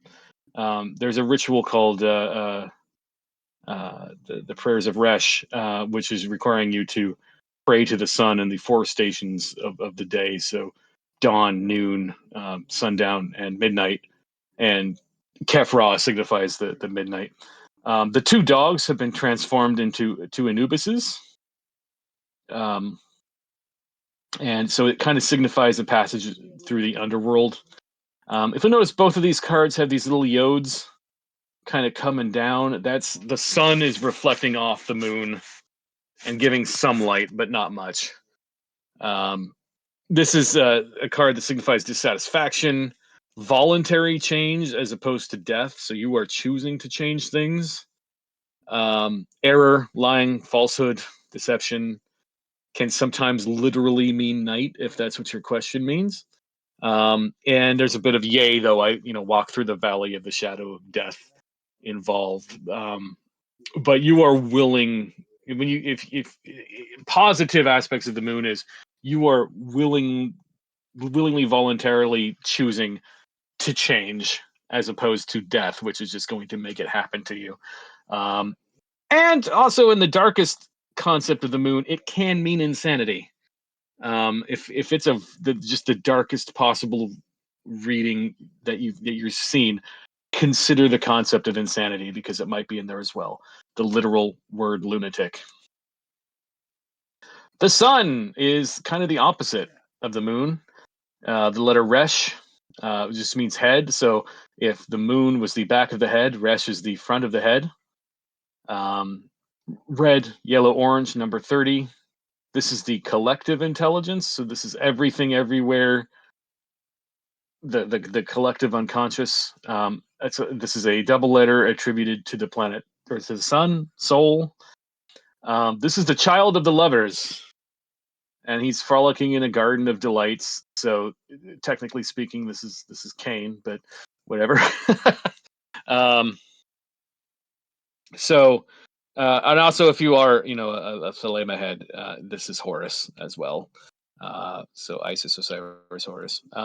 If the fall from Eden had never occurred, this is the ideal human condition. This is what everything would have looked like had Adam and Eve never eaten the fruit. This is what it would all look like. It's great. All is revealed in the light of the sun. There are no secrets. There's no domination. There's nothing hiding. Everything will be revealed. This red flag here, this thing is called the Oriflamme. It was originally Charlemagne's magical banner, which was kind of Charlemagne's equivalent to Excalibur. If you like, King Arthur had Excalibur, Charlemagne had the Oriflamme. When it was waved in a dishonorable way, it looked gross and leathery and ugly and brown. But if it was waved in a good intention, it became bright red and looked beautiful, and everyone was really impressed. So that's what that flag symbolizes. Interpretation here is glory, gain, riches, victory. If you gamble, you're going to win. It can indicate arrogance, unnecessary display, vanity, but only with really evil cards. Otherwise, it's a typically good card. I do want to draw your attention over here to the Thoth card. All of the signs of the zodiac are lightly drawn around the corners. And these are the two children from the Gnostic Mass as well, instead of one child. This is a card that is very different between the two decks. This is the most different between the two. Judgment and Aeon. So we'll go over each one individually. This is a mother letter, Shin, which is a tooth. It's three little yods connected on a candlestick. That's why it's attributed to fire. Easy way to remember that. Hello? Hello. I just remembered this was going on. No problem. No problem. Yeah. Ignore me. Ignore the interruption. Okay. Cool. Okay. This is the color red. You'll need to point out here. It's the perpetual intelligence. Dark differences between the two. Rider Waite, the trumpet of the Lord is sung. The dead slain by death. So these are all the people who are dying in the death card. They are now rising from the grave. On the trumpet is a banner of the Red Cross, giving this card really Christian significance. There are flames in the angel's hair. So this is the fire card. And yeah, when you burn something, it rises. The smoke rises. That's an easy enough metaphor to get. On the Thoth card, though, this is the hi, you've bought a Crowley deck card. You're going to see this blue figure back here. This is Nuit, the goddess of infinite space. This little gentleman here in the middle is Hadit, the god of a specific point. They are the opposite. So if Nuit symbolizes infinite expansion, Hadit symbolizes infinite contraction. They love each other, but they will never meet. In between them is the goddess Babylon, but it might not be Babylon. It might also be the goddess Mot, the goddess of truth, who is the next Aeon after the Aeon of Horus is over in 2,500 years.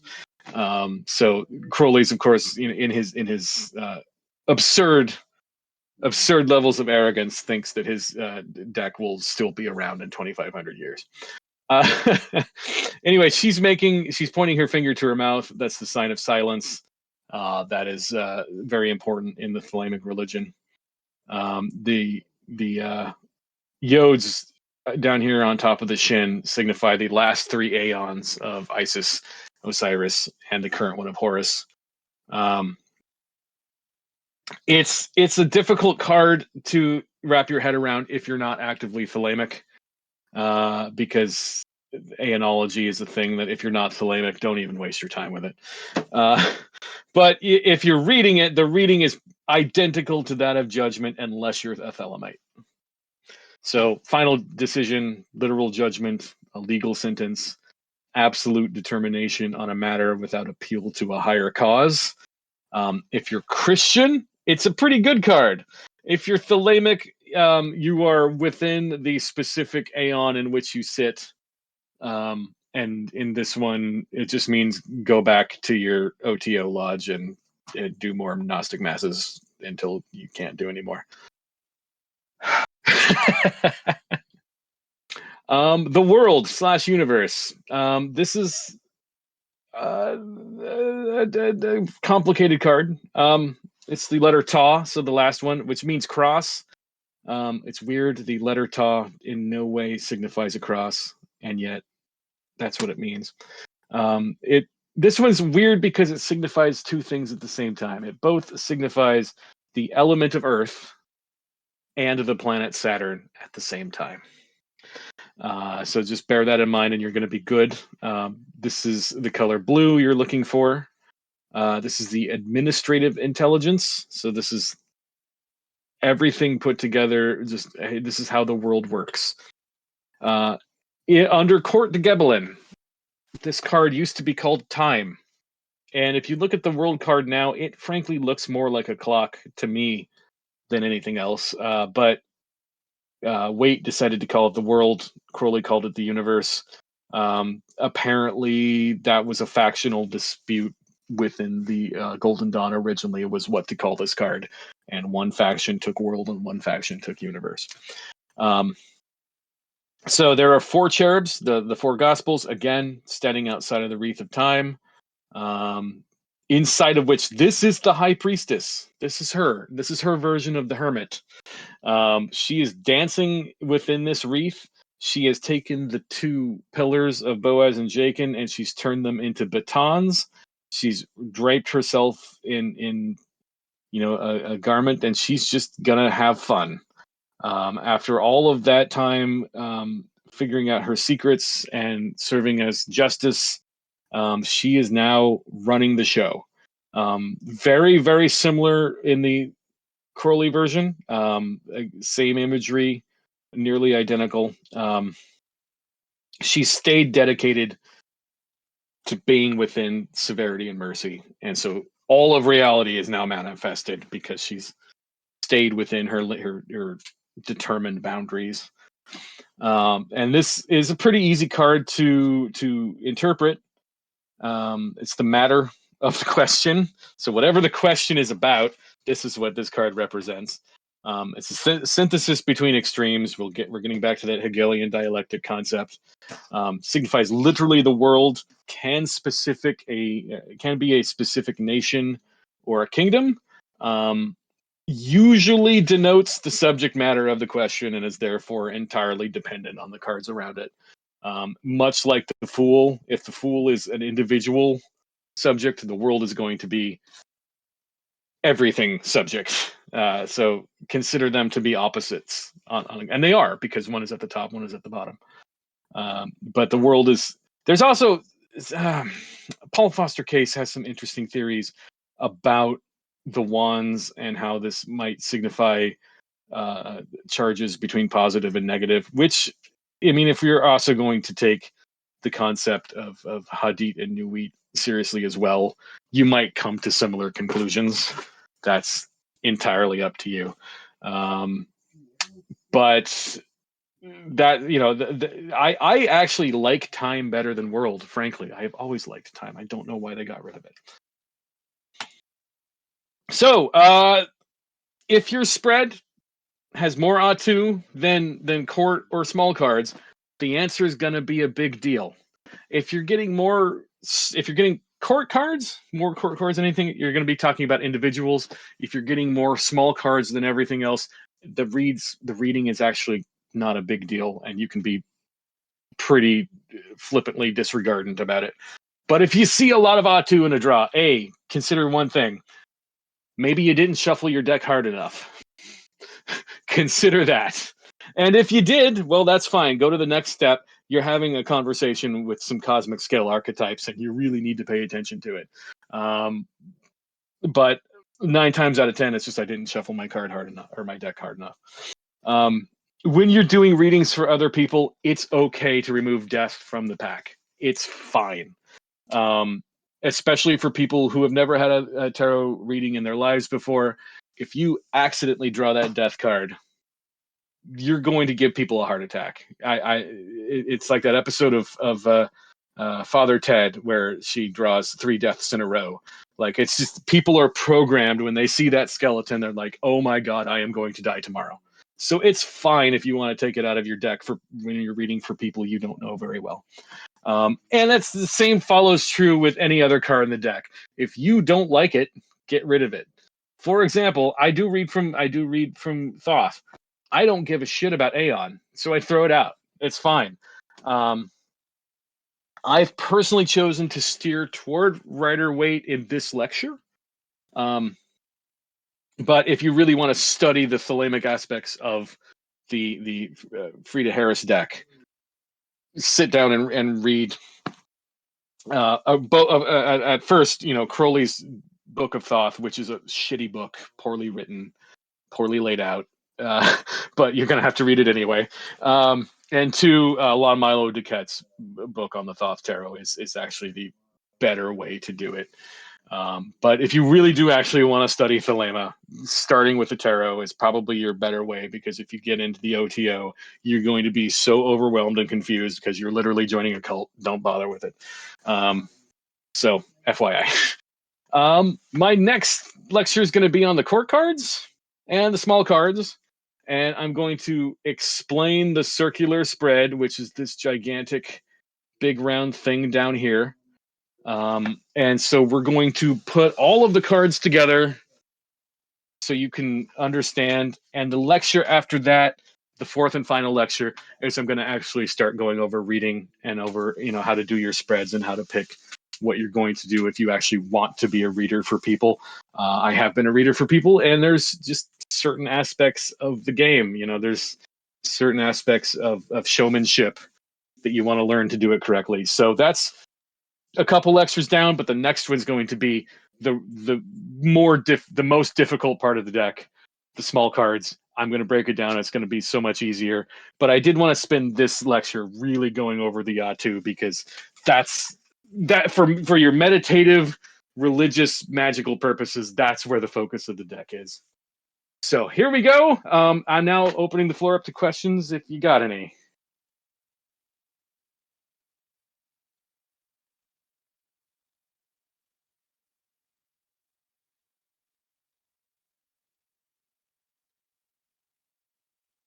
Okay.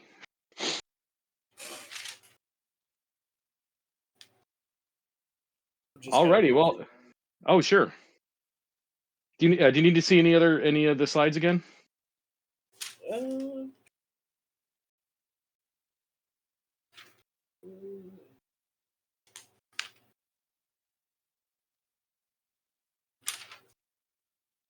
don't think I do.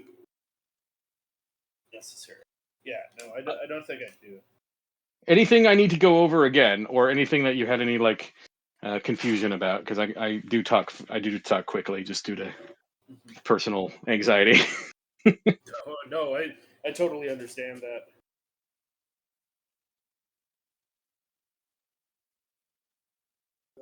I did recently get a copy of the Chick Cicero Golden Dawn deck, and I've been looking through that, and they are way more focused on the flashing colors than either Rider-Waite or Crowley.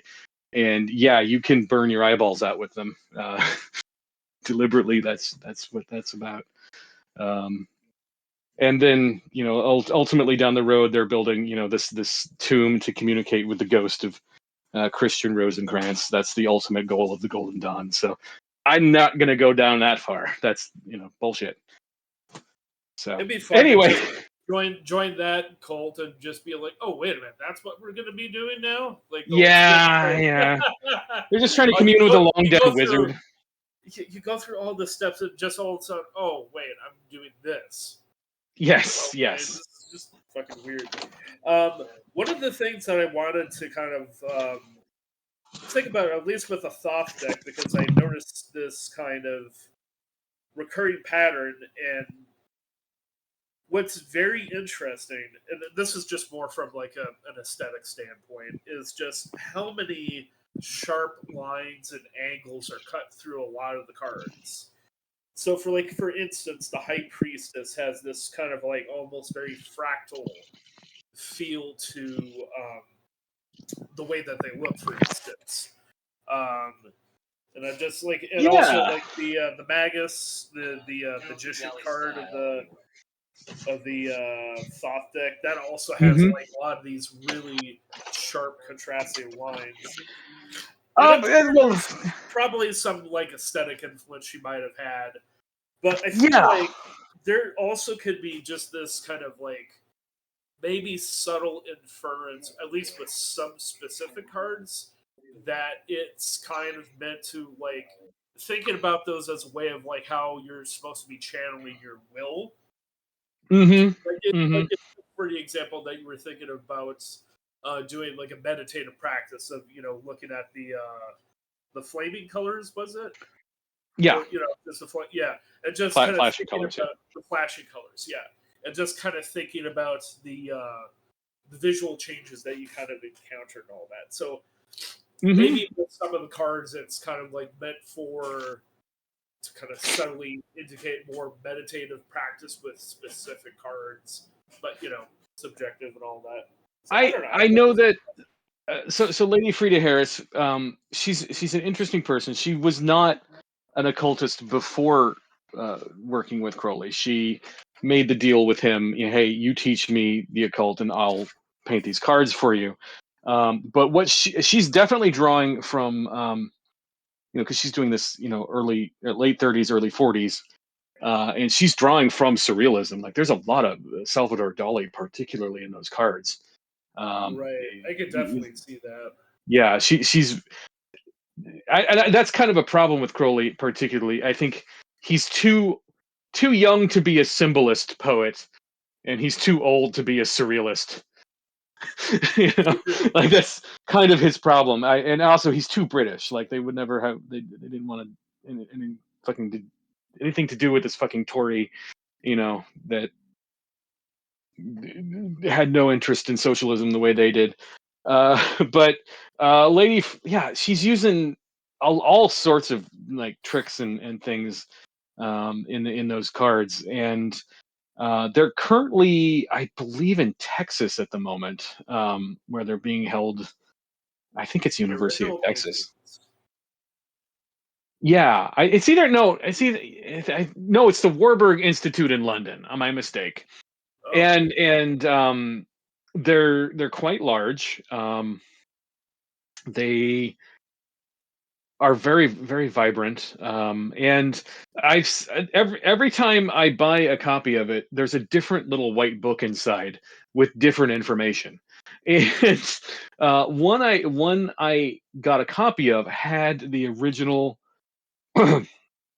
gallery notes, because after the war they released this as a gallery show, and it wasn't actually printed until the 60s when Grady McMurtry was able to actually finally get it printed. And so they were kind of a legendary deck for many years until somebody actually was finally able to print it. But I think she's too good for Crowley. If you were to ask me, I think she's too talented for him. The fact, if you look at his paintings, they look like shit. He's a terrible painter. And I think there's a lot of frankly, you read about like the relationship working together that they had, and he's appalling. He makes her paint these things so many, like there's multiple versions of the magician, and sometimes they'll print all of them in the deck. And this, I don't know why every single time they print this deck, there's always some different configuration of what they choose to do.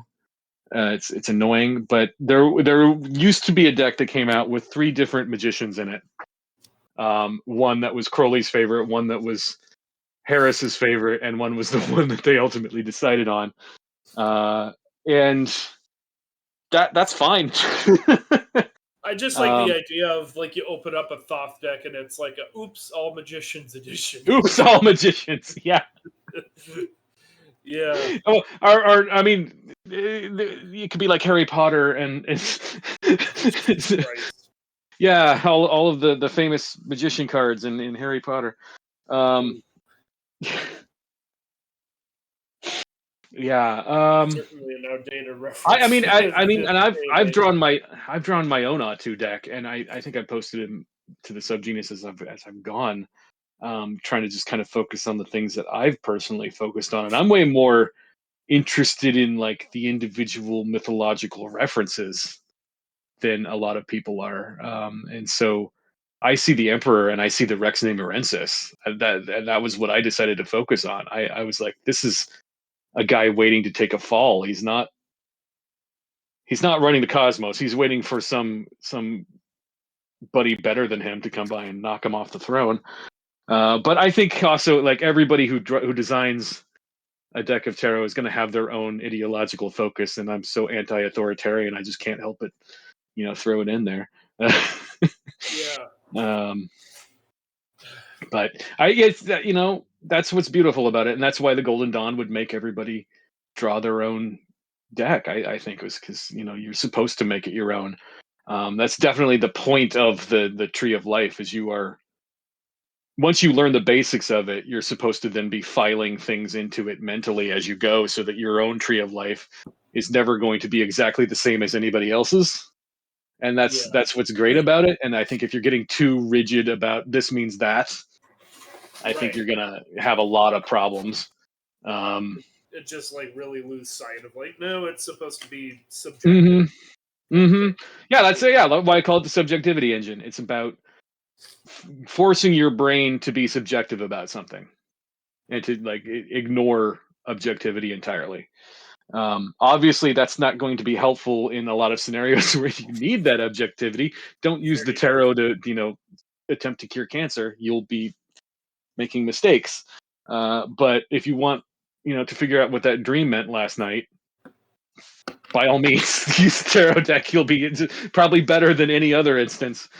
It's self therapy, and for a lot of us that can't afford to go to therapy regularly, it's very useful. Oh yeah. Don't try to live your life off of it. Don't do that. By God, no. I see so many wispy white girls on YouTube talking about tarot, and they talk about it like this means that, this always means this, or this will always mean that, and you're under the influence of blah blah blah blah blah. I'm like, you're gonna drive yourself insane, and not in a fun way. Like I've driven myself insane. Like you just the whole cottage industry of that. Yeah, I think there's a liberating aspect to it, and there's also you can really enslave yourself to it. So I really fucking try. This is why I have these courses for free. I don't want to make money. I don't want people thinking that this is a thing that you're going to make money off of at the end of the day. Right. This is not. Crowley died. Go. Well, yeah, that makes me think of like individual decks, and I was just thinking of like Austin Osman Spare's deck. This is more of a side tangent, but I guess some small publisher made a Phasmal reproduction of those. Like I'll check it out. Yeah, I think that shit's all sold out by now, but it came with like I guess like an interpretive book and stuff like that. It'd be very interesting to get my hands on a copy of that because I love his artwork. I love reading his stuff, and I think his illustrations are the greatest occult illustrations of all time. I cannot for the life of me figure out what the fuck the death posture is. I cannot understand. What are you talking about, man? And he says, assume the death posture. Like, tell me what it is. And it has something to do with pressing yourself against the walls so that you like slightly choke yourself. And I'm like, I have attempted it multiple times, and I can't. I don't know what he's telling me to do. So as far like I love his work, I can't get into him because it's not explained. And I mean, this isn't one of my other obsessions with Crowley. Is I'm obsessed with the minions, and Austin Spare is one, Frida Harris is one, Israel Regardi is one. Like all of these dudes and women who pass through Crowley and come out the other side like better than him at everything. Like he's just the worst. He's the negative Yoda. Like everything about him is bad, and people like pass under his influence and either get over it or don't. And those who get over it come out better. Well, but then there's also Jack Parsons and Marjorie. Yeah, like Jack Parsons didn't get over it. That's the problem. He didn't, and he wound up blowing himself up. You probably I think power card before it was too late. I feel Henry Zabrowski is right in that L. Ron Hubbard is fascinating. You shouldn't emulate him. You shouldn't listen to anything he's saying, but the way he's going about it should be analyzed and studied to defend yourself against him. Yep. It's against the dark arts. Yes, he really is the dark, and he clearly the fact that Crowley is able to tell Jack Parsons, "Hey, stay away from this man." It's like, yeah, game sees game, man. Yeah, even Crowley says, like, watch out for this motherfucker, dude. Yeah. He's gonna steal your yacht, man. Anyway, so any other questions, or are we gonna wrap this one up? I think I'm good. Awesome, thank you. I really appreciate it. This is gonna be up on YouTube as the last one was. I'm getting a lot of response from people who watch it on YouTube, so it doesn't really matter if there's too many people here. Actually, when I have the lecture, I don't care. So, thank you for being here. Thank you for listening. And I'm not as crazy as I sound, I swear. Oh, thank you once again. Have a good night. All right. Thank you.